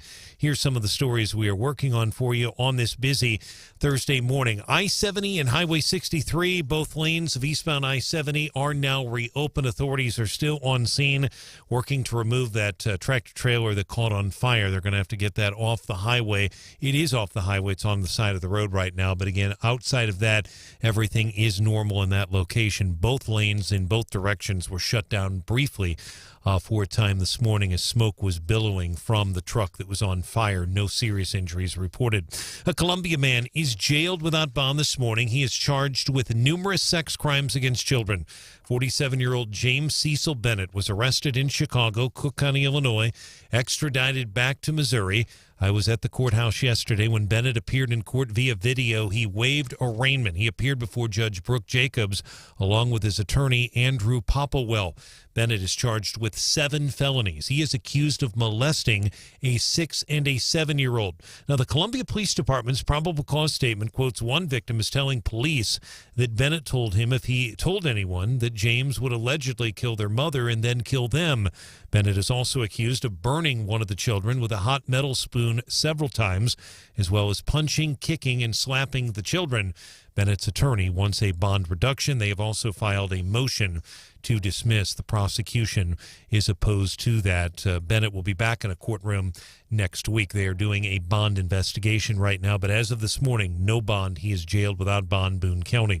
Missouri's Attorney General has filed a civil lawsuit against Affordable Fence in Boone County, alleging that contractor Joseph Murray violated state consumer protection laws. Missouri Attorney General Eric Schmidt's lawsuit alleges that Affordable Fence in Boone County took advance payments in 2020 from at least 4 Missourians for fencing and fence installation that never happened. Schmidt says those 4 homeowners lost more than $18,000.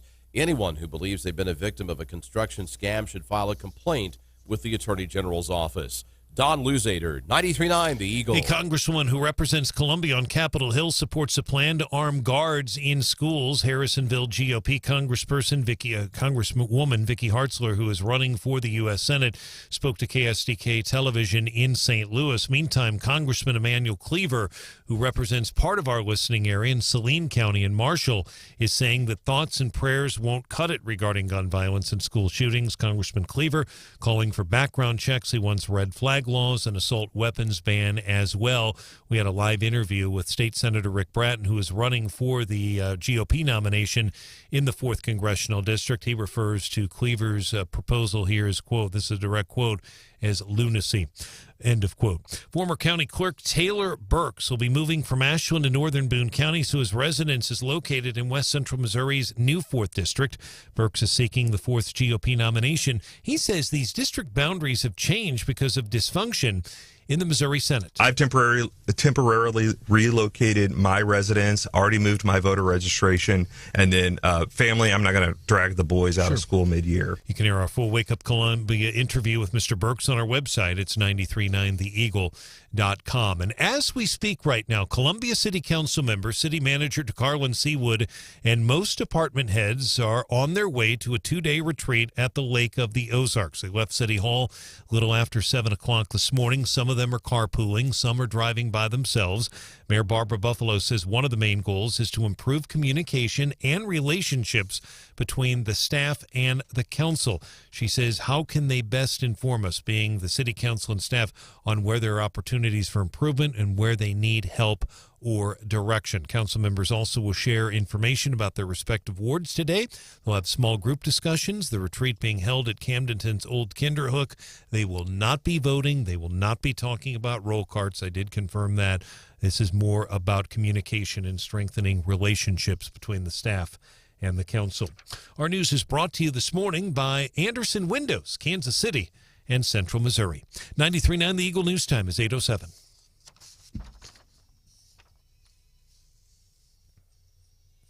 In sports, let's start with hockey. Blues were down at 1 point last night, 3-0 against the Colorado Avalanche. They come back, tie the game up. Then the Avalanche scored in the third period and went up 4-3. The Blues score with less than a minute to go, send it to overtime at 4-4.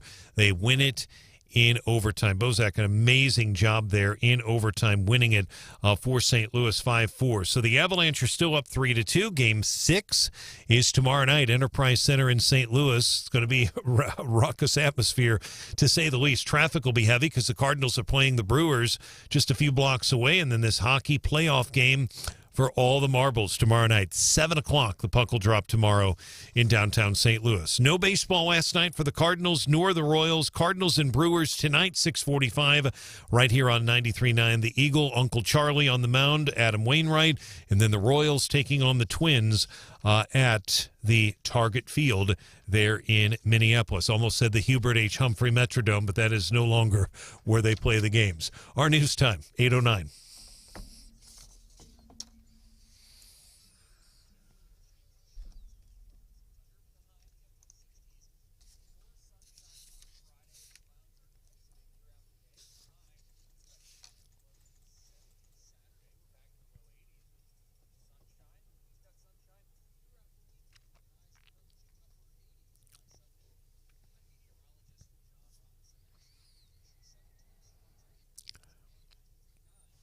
John, thanks so much. Great work this morning with Molly on television as well. Partly sunny, 60. 809 93.9 The Eagle and 93.9theeagle.com. Traffic brought to you by midmohires.com. Things are quiet right now on the roads. Busy morning, obviously, on I-70 earlier, but things are quiet right now. Another update at the bottom of the hour. Breaking news immediately. I'm Brian Hauswirth, 93.9 The Eagle.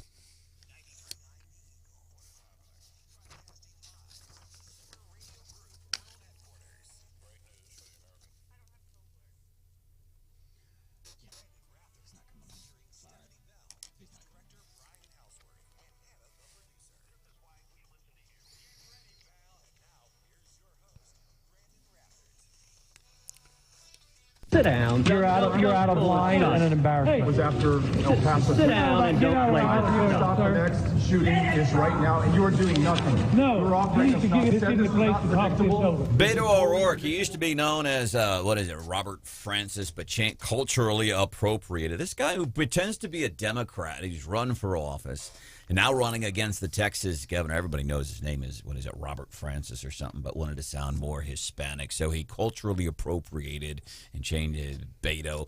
Anyhow, yesterday, so whenever people say, and how long is it going to become before this Texas thing becomes a political issue? Listen, there's really nothing new to this conversation, and it will be the same when it happens again, because you know what? Crappy things happen in life. And hopefully somebody can find a way to solve it. I have read on more than one occasion with interest, there's a group of dads in some schools. I don't know if it's specifically in New Orleans or just in somewhere in Louisiana, but it's like dads on patrol. And they walk. So we've heard about this over the. I've heard about it. Okay, yeah. And it's just dads that show up at the school and just kind of walk the hallways, just as a president, not armed or anything, but just kind of walk the hallways to prevent violence. And I think some other cities are contacting these dads and saying, because I don't know if you ever been to New Orleans, and I don't mean the French Quarter, I don't mean the fun part of New Orleans, but like you go into New Orleans, wow, interesting place. But these dads are going into these schools, and apparently it's working. Other cities are just reaching out to these dads who are just volunteering. I don't know. Maybe that's a solution. Well, and you think about it, I think in Southern Boone, I think there's only one male teacher in like all of the primary and the elementary school, and there's a couple of male administrators, but there's not a lot of men in the building, period, because the teachers are mostly women. And if you've seen like elementary school kids these days, they're not small. Like these kids are, I mean, there's some big kids, like, I mean, grown kids, 5th graders. I mean, I don't know, they'd rival me, right? And so, yeah, I mean, I had friends who were teachers and they mainly dealt with middle schoolers, but they talked about basically getting injured, having to intervene in fights with kids. And so I like, you know, these kids are big, they're strong, and if they get fired up and there's a lot of them, I like the idea of more men because women walking around.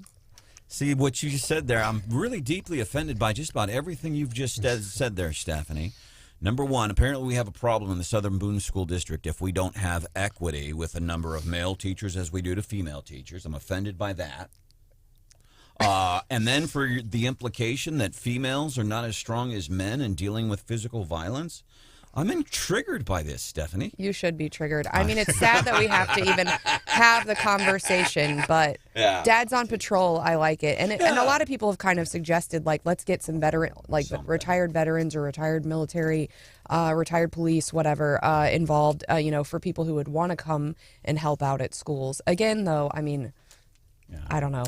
Hey, Beto O'Rourke, I've not seen anything like it. I'm anxious to see coming up later the Randy Tobler Show, weekdays 4 to 6 here on 93.9 The Eagle. I wonder what he'll have to say about it. But maybe he covered this yesterday. A little bit. Beto O'Rourke this is beyond sending out, hey, we're looking for money for the campaign. Picture this, okay? You've got Greg Abbott. You've got Ted Cruz. Greg Abbott, the governor of Texas. You've got the mayor of Uvalde, Texas. You have all of these people, and they're saying, hey, here's what's going on, and here's what we're trying to do to help the families. Here's what we're trying to do for the first responders, who, by the way, have also gone through something very traumatic, what they rolled in and saw in this classroom. And so here's what we're doing. And for this jackass Democrat, Beto O'Rourke, to get up in the middle of this thing and say, look at me, everybody. Ignore the people that have lost children. Ignore the people in pain. Ignore the people that have been traumatized. Beto O'Rourke was saying, look at me, everybody. Look at me. That's just simply disgusting. So if you're a new listener to Wake Up Columbia, you're a regretful Biden voter, a regretful Democrat, you're learning more about politics and trying to figure out what's going on, that's what we talk about. That's the mindset of a lot of Democrats, what Beto O'Rourke did. This is not, hey, conservative talking points, because we aren't a conservative talk show. We're a talk show who happens to be independent, conservative, libertarian, okay? So this is just real. What Beto O'Rourke did is real, okay? It's not a conservative talking point. What he did as a human being, politics aside, as a human being, this man has no soul. He really doesn't. And I'm sure regardless, whatever your political affiliation is, you've got a soul. You've got scruples. This guy that wants people to vote for him, this Beto O'Rourke, he lacks the basic human components like compassion and intelligence. It's not a talking point. It's a fact. Kind of while we're on the topic of kids, interesting local court case, and folks, man, there's a lot of kid gloves around this story, and it has to do with this story regarding some very stark abuse allegations. Yeah, Branden, thank you. And this suspect's name is James Cecil Bennett. To be fair to him, he is just based on what his attorney's doing, asked for a bond reduction. It's clear he's going to plead not guilty. They have also filed a motion to dismiss. But I do want people to know, and Dr. Tobler and I talked about this briefly on the air yesterday, we have gone above and beyond and very specifically to not name where these alleged incidents took place or any specifics, because we don't want to give any information indicating who these children are. One is 6, one is 7. The details are horrendous. So that's why in most situations like this, sometimes in a story that involves kids and families, it will get... it might sound like we're being evasive on some things, but we're not. We are trying to be respectful. Check this out. Apparently, folks been calling the city over the past they have 3 days. And I love this. Brian Hauswirth, and I think I've got the right part here. Brian Hauswirth talking to Barbara Buffalo about what we've been getting a lot of reaction to along this area, and so it became the point where the signs were almost more distracting than the grass. So is what we're talking about Scott Boulevard. A lot of folks have been complaining, what the heck, you put up all these signs, no mow zone. There's signs, and you go and there's a website on the signs, and that website takes you to info about monarch butterflies. They're saying it's a no-mow zone, native grasses. That is BS. It's weeds, and it's in and here's what the people in that area are concerned about. And you can get onto these neighborhood Facebook pages and read it. You can go. I spoke to 2 different neighbors along Scott Boulevard Sunday. Their biggest concern: these weeds are growing out of control in between the sidewalk and the street. You're infringing upon viewpoints, things that you would get in trouble for, and the city is doing it. So they go and put up signs thinking people are going to freak out and start mowing this stuff. They put up no mow signs. And by the way, they say they're not mowing. Everybody knew it. They're doing it to save money. So what do they do to save money? They go out and spend money on signs and then pay these people to go put up the signs. Now, just days later, they're paying these same people to go back and take down the signs. I'm guessing that's wasted money unless they can find another place for these signs to go. But they did it all to save money. That's the intelligence. And I'm not picking on these people in city leadership. I'm just saying this is what we know this morning. And Brian, you talked to the mayor yesterday. Yes, I did. What has she been? They've been getting calls on this. Yeah, they have. And if you want to play more audio, you're more than welcome. I mean, that's really what you played there is the gist of it. But to be fair to the mayor here, she mentioned something, and again, I'm paraphrasing here. She said this involves a pollinator program, that the pollination, and the way to do it is to let these, basically this grass grow up. But those signs some of them have been coming down. But yes, they have been getting calls in that area. And then also she mentioned, and she's correct, she directed me to a post on their Facebook page, the City of Columbia Facebook page, where they have some details about it, kind of explaining, and I guess they're doing it in another area too. But yeah, she did essentially say that some of those signs are coming down. But they are aware some of these calls have been coming in from, and I know a lot of them are probably Eagle listeners. Oh yeah, as a matter of fact, on Twitter, a guy by the name of John says, I went and spoke to the city about this. I did my part on their comment website. He said, please also consider making your thoughts known on the roadside pollinator page at Be Heard Como. That's right. BeHeardComo.gov. But I got it. So they've been getting pastored over the past few days. Good. See, people are affecting change in that area where they're saying, hey, this is dangerous, what you're doing here. But I love the way that Brian apparently got into the conversation with Barbara that was Buffalo. Attribution. And then today, Branden had callers that were saying, which it's is like true. Brothers. Branden, it wasn't me. It was Branden. So people, the matter of 3 days, us going with this on the radio, 3 days, people have affected change. And thank you. Yeah, absolutely, and they did. And again, I think the city is still supporting the program. And they give more detail. It's a little technical for me when she was talking about the pollination. Kind of hard to explain. And talked about the butterflies and stuff like that. But that's really what this is. This from the city's perspective, that's what this involves. Wants to know, hey, did the city notice that on the other side of that area there's 50 acres of stuff? I have a plan. If they anywhere where it says no mow zone, I've reached out. I want to have these people on the show. I don't know why I'm so fascinated by this. There's a company you can rent billy goats to come take care of your yard. So you're worried about deer sleeping in the weeds, but now you're going to get a bunch of goats jumping around on Scott Boulevard? I'm going to hire this company. Put them on a leash, maybe. Goats aren't quite as graceful as deer. I don't know if they make it as far. Goat would get halfway out in the road and look at you like, what the hell's wrong with you? Can't you see I'm crossing the road? A deer. Pew, whoa. But you can hire I want to have these people on the show. I'm fascinated by what they do. You rent their goats. They bring their goats to your house to eat your yard. I would love it. I would love to walk these goats up and down Scott Boulevard, eating that crap that's on the side of Scott. Well, Mr. Rathert, this is a no-mow zone. Yep, you're right. It is. Why my billy goat eats your weeds. I ain't mowing it. I would love that. I wonder about that. Yeah, what's the definition of mow? 874-9390. Tricia, welcome into the show. What can we do for you? Well, I cannot remember the year this happened, but there is a couple of blocks north of the library. There is a lady there who decided she was not going to mow, and she planted her yard with flowers. And I make a point to drive past there. It's on Garth. And she was brought up before the city council for not mowing. And her yard is gorgeous. She has all types of flowers, native flowers, other flowers. I cannot remember the year. I'm sorry. But, yeah, she got in trouble for not mowing. Yep, somebody was showing me a code violation or whatever, and everything that the city is doing there along Scott, if you did the same thing at your house, man, you would be in trouble. Tricia, thank you so much. And I'm very interested in this goat thing.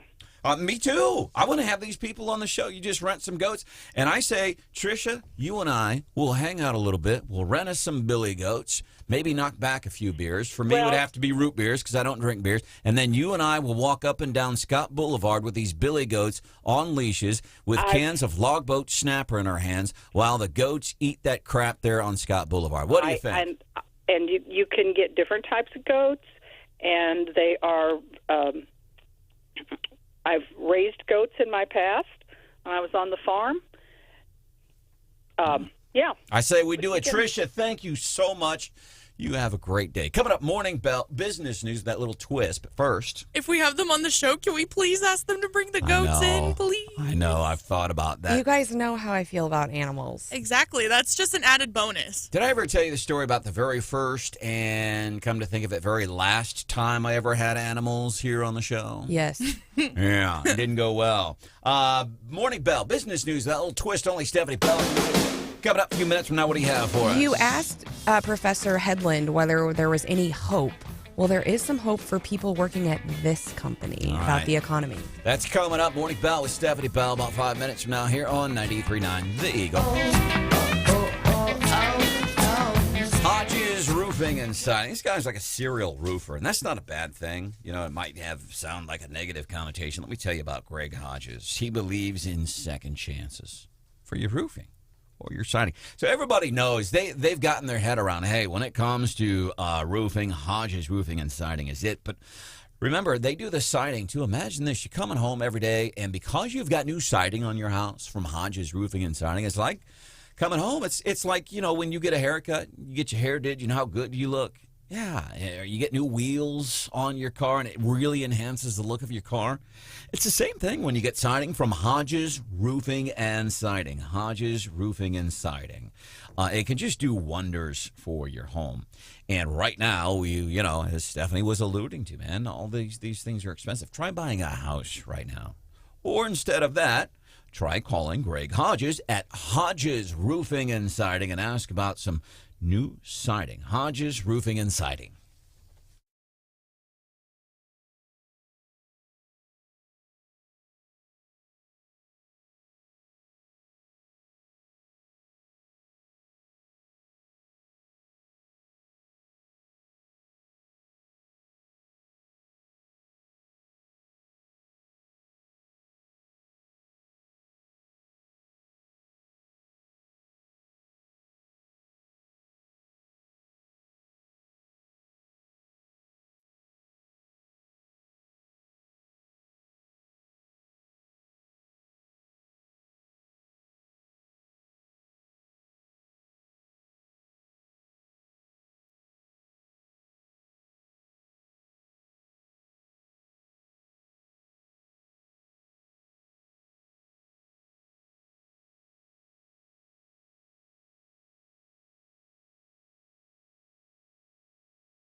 Thanks for making Wake Up Columbia your favorite morning show. 93.9 The Eagle.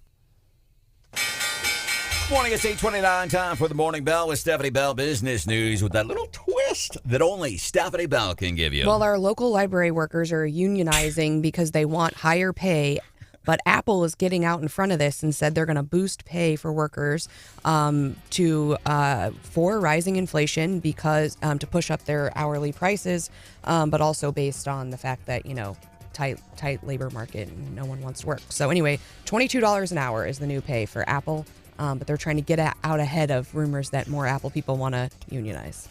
That is an interesting take on it. Some coffee shops. What is it? The coffee shops in St. Louis, the big famous coffee shop. They're trying to unionize. Well, because we want a living wage. Well, go get a job that has a living wage. My goodness, we just don't give this to you. Coming up, a look at what the potential 63 grindstone area could look like. ABC 17 storm track forecast. Our high 65 today. Rain mostly done. Sunshine 72 for a feel-good Friday tomorrow. Then Saturday, sunny 82. Looks good. Rest of the weekend, too. Right now, it's 59. Fox News. I'm Chris Foster. Today would have been the last day of school in Uvalde, Texas. Last night and today, the bodies of 19 children and 2 teachers shot and killed Tuesday are being released to funeral homes. The gunman was shot and killed by Border Patrol. Border Patrol Chief Raul Ortiz tells Fox. You had one of the agents that was holding the shield, and then several agents, along with some of the other officers, were engaging the subject. And some witnesses outside the school say parents were begging police to rush in during the shooting. A new government estimate's out of how much the economy shrank in the first quarter of the year. Worse than expected, down 1.5% when it comes to U.S. GDP. We've had some negative economic data. The big question is whether this data slows the economy enough that we can wring out some of this 40-year highs on inflation. Jerry Willis with Fox Business. New weekly unemployment claims are down 8,000 at 210,000. America's listening to Fox News. And now award-winning local news coverage with Brian Hauswirth on 93.9 The Eagle. 93.9 The Eagle News Time with Robinson's Cleaners. Robinson saves you time. It is 8:31. We're expecting showers to continue today. Our high around 65 degrees. Rain tonight with a low near 55. Good morning, and here's some of the stories we are working on for you in this 8 o'clock hour. A Democratic congressman who represents part of our listening area says that background checks are needed to prevent school violence and school shootings. Congressman Emmanuel Cleaver is from Kansas City, but his district extends into Saline County. The Marshall area, Arrow Rock is in his district as well. He is also calling for red flag laws and a ban on assault weapons. A Columbia man charged with 7 felonies for sex crimes against children remains jailed without bond this morning. He has waived arraignment. 47-year-old James Cecil Bennett, captured in Chicago, arrested there on a warrant, extradited here to Columbia. Graphic court documents obtained by the Eagle say he allegedly molested a 6 and a 7-year-old. The CPD's probable cause statement says Bennett burned one of the children with a hot metal spoon several times and also hung the child upside down in a closet from a closet rod, tied the child up allegedly a number of times as well. One witness thinks it's as many as 5 times. He is expected to plead not guilty. His defense attorney, Andrew Popplewell, is asking for a bond reduction, and they have filed a motion to dismiss. Columbia City Council City Manager DeCarlin Seawood, most department heads about ready to arrive at Old Kinderhook right now at the Lake of the Ozarks, their 2-day retreat. Expected to begin shortly. Breakfast will be served, and they will be in meetings through tonight. They're going to have small group discussions as well. They're going to talk about their respective wards. They're also going to talk about the definition of equity. What is equity? That'll all be discussed today. And Missouri's AG files lawsuit against affordable fence in Boone County. Our news time, 8:33. In sports, we'll begin with hockey. The Blues beat the Avalanche in a thriller last night in overtime, 5-4, overcoming a 3-0 deficit. Colorado's lead in the series cut to 3-2 right now. Game 6 is tomorrow night in St. Louis. Puck will drop at 7 o'clock, and you will hear that or see it on TNT. Hear it as well. In baseball, Cardinals open up a 4-game series against the Milwaukee Brewers tonight at Busch. Brewers have a 3.5-game lead over the Cardinals in the NL Central. First pitch tonight, 6:45 right here on 93.9 The Eagle. Kevin Wheeler on the pregame show from KMOX in St. Louis. Adam Wainwright doing the pitching tonight. Royals in Minnesota, 4-game series. Twins Target Field in Minneapolis. First pitch there is at 6:40 this evening. Our sports is brought to you this hour by Witt Print Shop, where your printed products are so much more than ink and paper. 93.9 The Eagle News Time, 8:34. Traffic check with MidmoHires.com. Local companies are looking for local people. MidmoHires.com. Find a job or post your job opening today. Our roads have been pretty quiet here in mid-Missouri since early this morning. We had issues out on the interstate. Appreciate all the good calls and texts, especially the gentleman who texts us during the 6 o'clock newscast with updated information. After I'd just gotten off the phone with Joint Communications, we had as good information from that gentleman as we got from anyone else. We do appreciate that. More team coverage in less than 30 minutes. Breaking news immediately. I'm Brian Hauswirth, 93.9 The Eagle.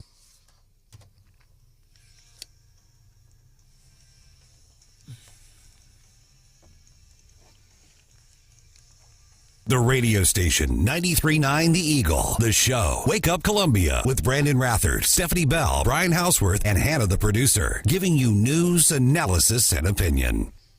Things are so stressful, our national bird is now the balding eagle. So it's good. Long may he wave. Just gotta save it. According to the poll, 74% of Americans say things in America are going badly, and 65% of Americans say that when important things come up, President Biden is slow to act. Well, yeah, he's 79. At his age, if he moves too fast, he'll get bruised by his shirt. So even when those national late-night shows start going after the president, calling facts, you know, that's how bad it is. That's where we are. Welcome into the show. Glad that you could be here. I want to talk about, 63 in Grindstone, and I'm wondering, so I know it affects a lot of people. Right. Especially me. But all the people at the factories too. It really is.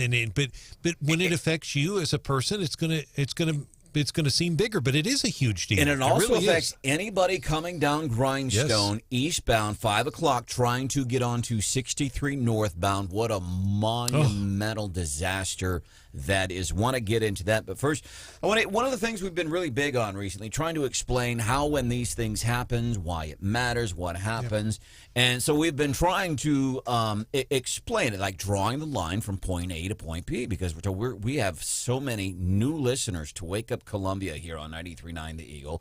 We have newer listeners. As a matter of fact, when you go back to the podcast, there's 3 big things you want to check out on today's podcast. The 8 o'clock hour. Yeah, that's one.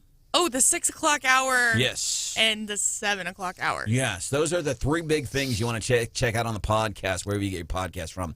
Especially, please, turn somebody else onto that. Share that link to the podcast, the Wake Up Columbia podcast.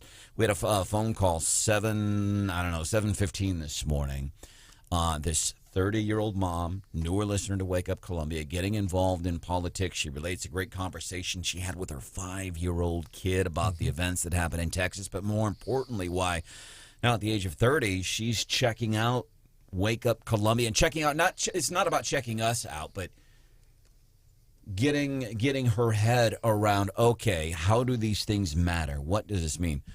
And she said it was coming up at her work, and she wanted to know more about it so you can have intelligent conversations with the people that are around you about things that really do matter in your everyday life. And then she was getting frustrated because as a young mom of 2 kids, like, I'm paying an arm and a leg to feed my babies. If I can get formula for the baby. By the way, so I apparently have failed in an explanation because we got a question. And we love hearing from you, 874-9390, 874-9390. But we were playing some audio earlier of somebody from the FDA yesterday talking about this baby formula shortage. We're not talking about food shortage. We're talking about baby formula shortage. Robert Califf, FDA commissioner. Getting into the facility for a for-cause inspection were too slow, and some decisions in retrospect could have been more optimal. Yeah, in retrospect, we didn't handle that so well, and they need to fix it. And apparently I didn't do a good enough job of explaining because there's still some people who, according to our text, who don't get it. It is at the blame of Biden and his administration. Again, this is not a talking point. This is point A. Now, Stephanie will draw the line to point B to explain why it is Joe Biden's fault. Well, there was an issue at a manufacturing facility in Michigan, and that was shut down. And there were some issues at that plant, and the government kind of slow-walked doing the investigation and getting it back up and running. It is back up and running, but it's going to take time. And so that's one of the issues. The other issues is the way that the government implements the WIC program, and it contracts specifically and basically creates a monopoly. That lab happened to have a ton of these contracts, and so it affected there. And then the other real issue is that the regulations have tried to protect the U.S. market, so you can't import any formulas due to labeling and other regulations. And so they could have, issued these emergency measures to at least get some formula from other countries earlier. But all of that was slow walked and slow played until we really had a crisis on our hands. So I will take ownership of that. I'm not saying that this guy doesn't understand. I'm saying then I probably didn't do a good job of explaining, because people, well, why you expect the government to fix it? Let the free market. Well, here's why the government needs to fix it. Because it was the government that caused the problem in the first place. Yeah, if the government would get out of the way, we would have a freer market, and we would have never been in this situation in the first place. My fault. I did not explain it clearly enough in the first place. 63 and 70. This is project manager for the project talking to KOMU Channel 8. I believe we're going to be actively leaving cards on cars that park there to direct them to the public hearing and to the online comment form. So we want that comment from any and all that use it. So there is a thing, and again, this is where we talk about getting involved, doing something. We saw what happened on Scott Boulevard this week. Monday, we started talking about the signs and the weeds growing along that beautiful new area out there. Signs coming down as of, I guess, late Tuesday. Getting involved. You can make things happen. We saw it happen here all week long here on the show. You can affect change. There's going to be a public hearing on how to handle 63 Grindstone. I want to be clear here. A couple of years ago, they redid the overpass. This is not that. They're reimagining the entire 63 Grindstone area. Thank goodness, because I'll tell you, if you're coming down Grindstone eastbound, 5 o'clock at night, and you're trying to get onto 63 southbound, where you got to make there is only one turning lane, it backs up, and then people drive like morons because people try to speed up in one lane so they can cut over in front of other people. And then just to the east of 63, there's kind of an industrial complex. It includes a Veterans United campus, FedEx, Coca-Cola, bookstore, Perry Legend Collision Repair. There is also the who's the people that make the fake meat? Beyond Meats is there, which is a nationwide company. Huge. They're based right here, right behind. They all come through there. There's a lot of people coming through here, so this is affecting a lot of people. And then you have the school, New Haven Elementary, right down the street, Mizzou Farms.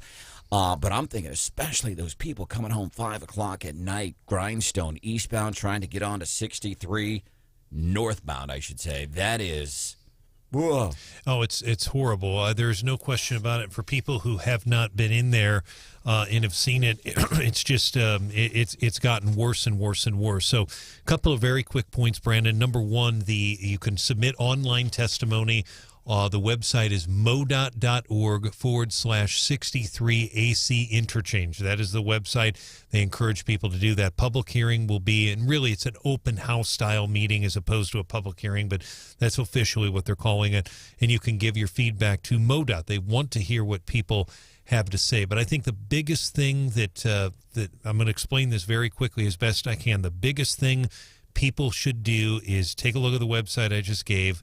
And you can see what they're looking to do. That commuter lot is going to be replaced. They don't have to get rid of it, because what's going to happen when you're coming up from Jeff City or Ashland, when Stephanie's coming to work in the morning, for instance, she gets off right there. I assume you get off at Grindstone up that ramp. That is going to be eliminated. What they're going to do is get rid of the commuter lot, and they are going to take the exit ramp, and it's going to go around where the commuter lot is now to the right. It's going to be huge, and then also. So they're going to lengthen my commute even more. Is that what you're saying? It'll be shorter in the long run, but yeah. But here's the other thing they're going to do, and this is not something that has been emphasized in the release. But basically, when people are coming, let's say they want to go, they're coming down Grindstone from, let's say, Walmart, and they want to go up to let's just say Stadium. The left turn you're talking about that's always backed up, you're not going to be able to do that anymore. They're going to have a median there, and what's going to happen, and people can see this. This is very interesting. You're going to have to go to the right, almost like you're getting on 270 in St. Louis.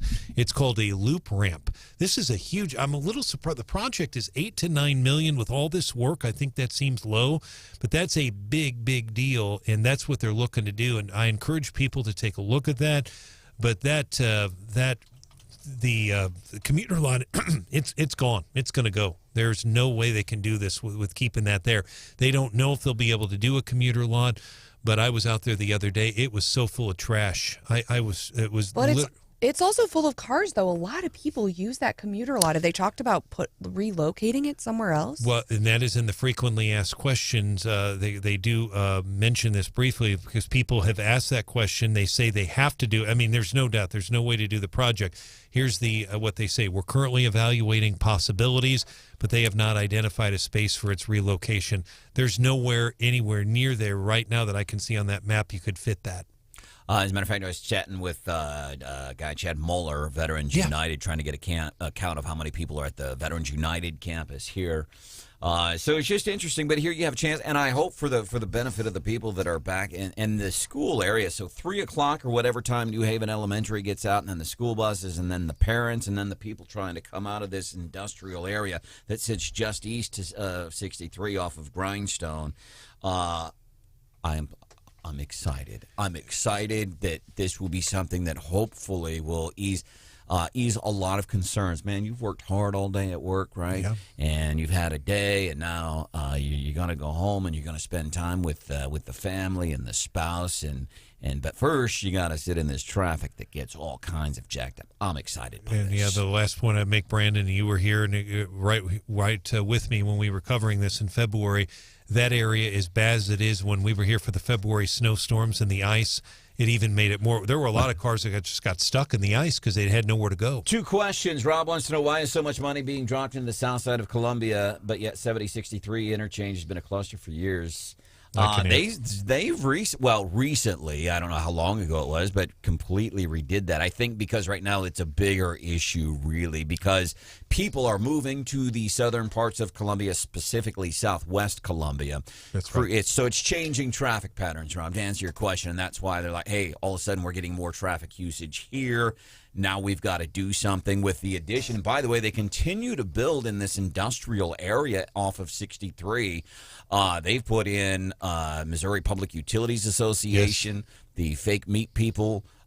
They went in just a couple of years ago. And Ameren. Ameren. So they're building more. So it's changing traffic patterns. Rob, I hope that answers also, the question for you. The other thing to let him know is that the project, and Patrick McKenna told me this on the record 4 years ago. I hate to think it would cost today $250 million minimum to do that, and they'd have to buy land. You're probably talking $500 million today to do that. They don't have the money. Another question. I can hear where Michael's coming from. Sounds like MoDOT already has a plan to move forward. Why the need for consumer comment? Perhaps I missed something. Because they want to get feedback. They will tweak some stuff from here and there. They occasionally will. Very rarely do they turn around and change things, but they'll tweak it. But it all depends. But there's just the current situation's unacceptable. It's a safety issue. They have to do something. Final question: what did they feed babies before baby formula? That I don't. Stephanie, it's a question from Stuart off the text. It was milk, right? Breast milk, yeah. But people don't understand. You can't just once you've made that decision, you can't get it back. Once your milk dries up, it's gone for the most part. So it's not something that a lot of moms have a choice to do. And for a mom who spent 6 or 8 years breastfeeding, it was, well, maybe not that long, but it felt like it was that long. But it's a lot of work, and a lot of times, you don't have any extra. I have seen there are local moms who do have a lot of extra milk, and you can donate it to milk banks. And I know some people are doing that, which is really great to see just folks helping other folks. Yeah. But there's not enough to go around. Is it too easy to make some kind of comment? Well, since dudes can identify as pregnant chicks, can't we? I don't now think we've you doubled can the milk lactate. load. There's No. science that says I can't do that. I don't think so. Since everybody said, well, birthing people, dads can give. But we heard this in Washington, D.C. last week from a woman who's saying, yes, I believe men can give birth. Science says no. You know how many births by men have been counted by science? None. Zero. Ever. Fact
93.9 The Eagle. Watch the show on the Wake Up Columbia Facebook page. Bozak got there just ahead of Byram. Tyler Bozak in the skates of Letty. Here's Bozak. Winds and shoots. He scores! Tyler Bozak in overtime has forced Game 6 of the series. What an incredible game last night. Let's go Blues. Frantic third period. They were down 3-0 at one point. End up tying the game. Crazy game in the waning minutes there of the game. Then the Blues go to overtime and they win. Game 6 is tomorrow on a feel-good Friday here on Wake Up Columbia. Game 6 tomorrow night. St. Louis Cardinals also going to be in town. St. Louis going to be hopping tomorrow. Won't be there. I don't like people, man. I don't like being around that many people. Well, and I think also headed to St. Louis, I have to say congrats to the Southern Boone Eagles, the baseball team. Apparently, everyone is lining Main Street at 11:15 today to send off the bus. I believe that game is up in St. Louis. You might have to check the Misha website. But anyway, they're on to, I think, the state quarterfinals, just one district. So exciting day in Ashland today. Go, guys. Keep us posted, man. We want to know how you did. Here's a big old serving of leftovers on 93.9 The Eagle. Enjoy. All right, leftovers, things we didn't get to on the show today. Interesting polling for what it's worth. Plurality of Americans. Now, this was following the Buffalo shooting. Top campaign issue for Americans. What are they concerned about? Gas prices, grocery prices, the economy. What's not on there? Anything with gun issues is just not on there. And the plurality of Americans believe in the Buffalo shooting, for example. I would imagine we'll find the same thing with this. Show somebody the gun law that would have stopped either one of these. There's some reports on the Senate interim committees. I think this is really interesting because the Senate can appoint different committees on whatever topic they want when they're out of session. And so if you recall in the past, we've had committees on like sports betting and hot topics. And a lot of times what comes out is a report and then it becomes kind of a legislative proposal. So it can kind of give you some insight as to what might be the hot topics next year. They just appointed an interim committee on firefighting districts to try to identify some efficiencies. And I guess there are some other issues surrounding those. But also there's going to be an interim committee on illegal immigration and on education. So we'll be watching those while they are out of session. Some teachers in the Columbia Public School District, several getting some kudos from the Worley Street Roundtable, recognizing teachers who make extra efforts for students. So congrats to all of those teachers. Tomorrow here on a Feel Good Friday, we are going to be wearing red to remember everybody deployed. The remarkable story of Marina Diaz, brand new reporter for ABC 17, what she had to overcome to get where she is today. We're going to be doing that, celebrating some of the feel good things in the news. See ya. Bye.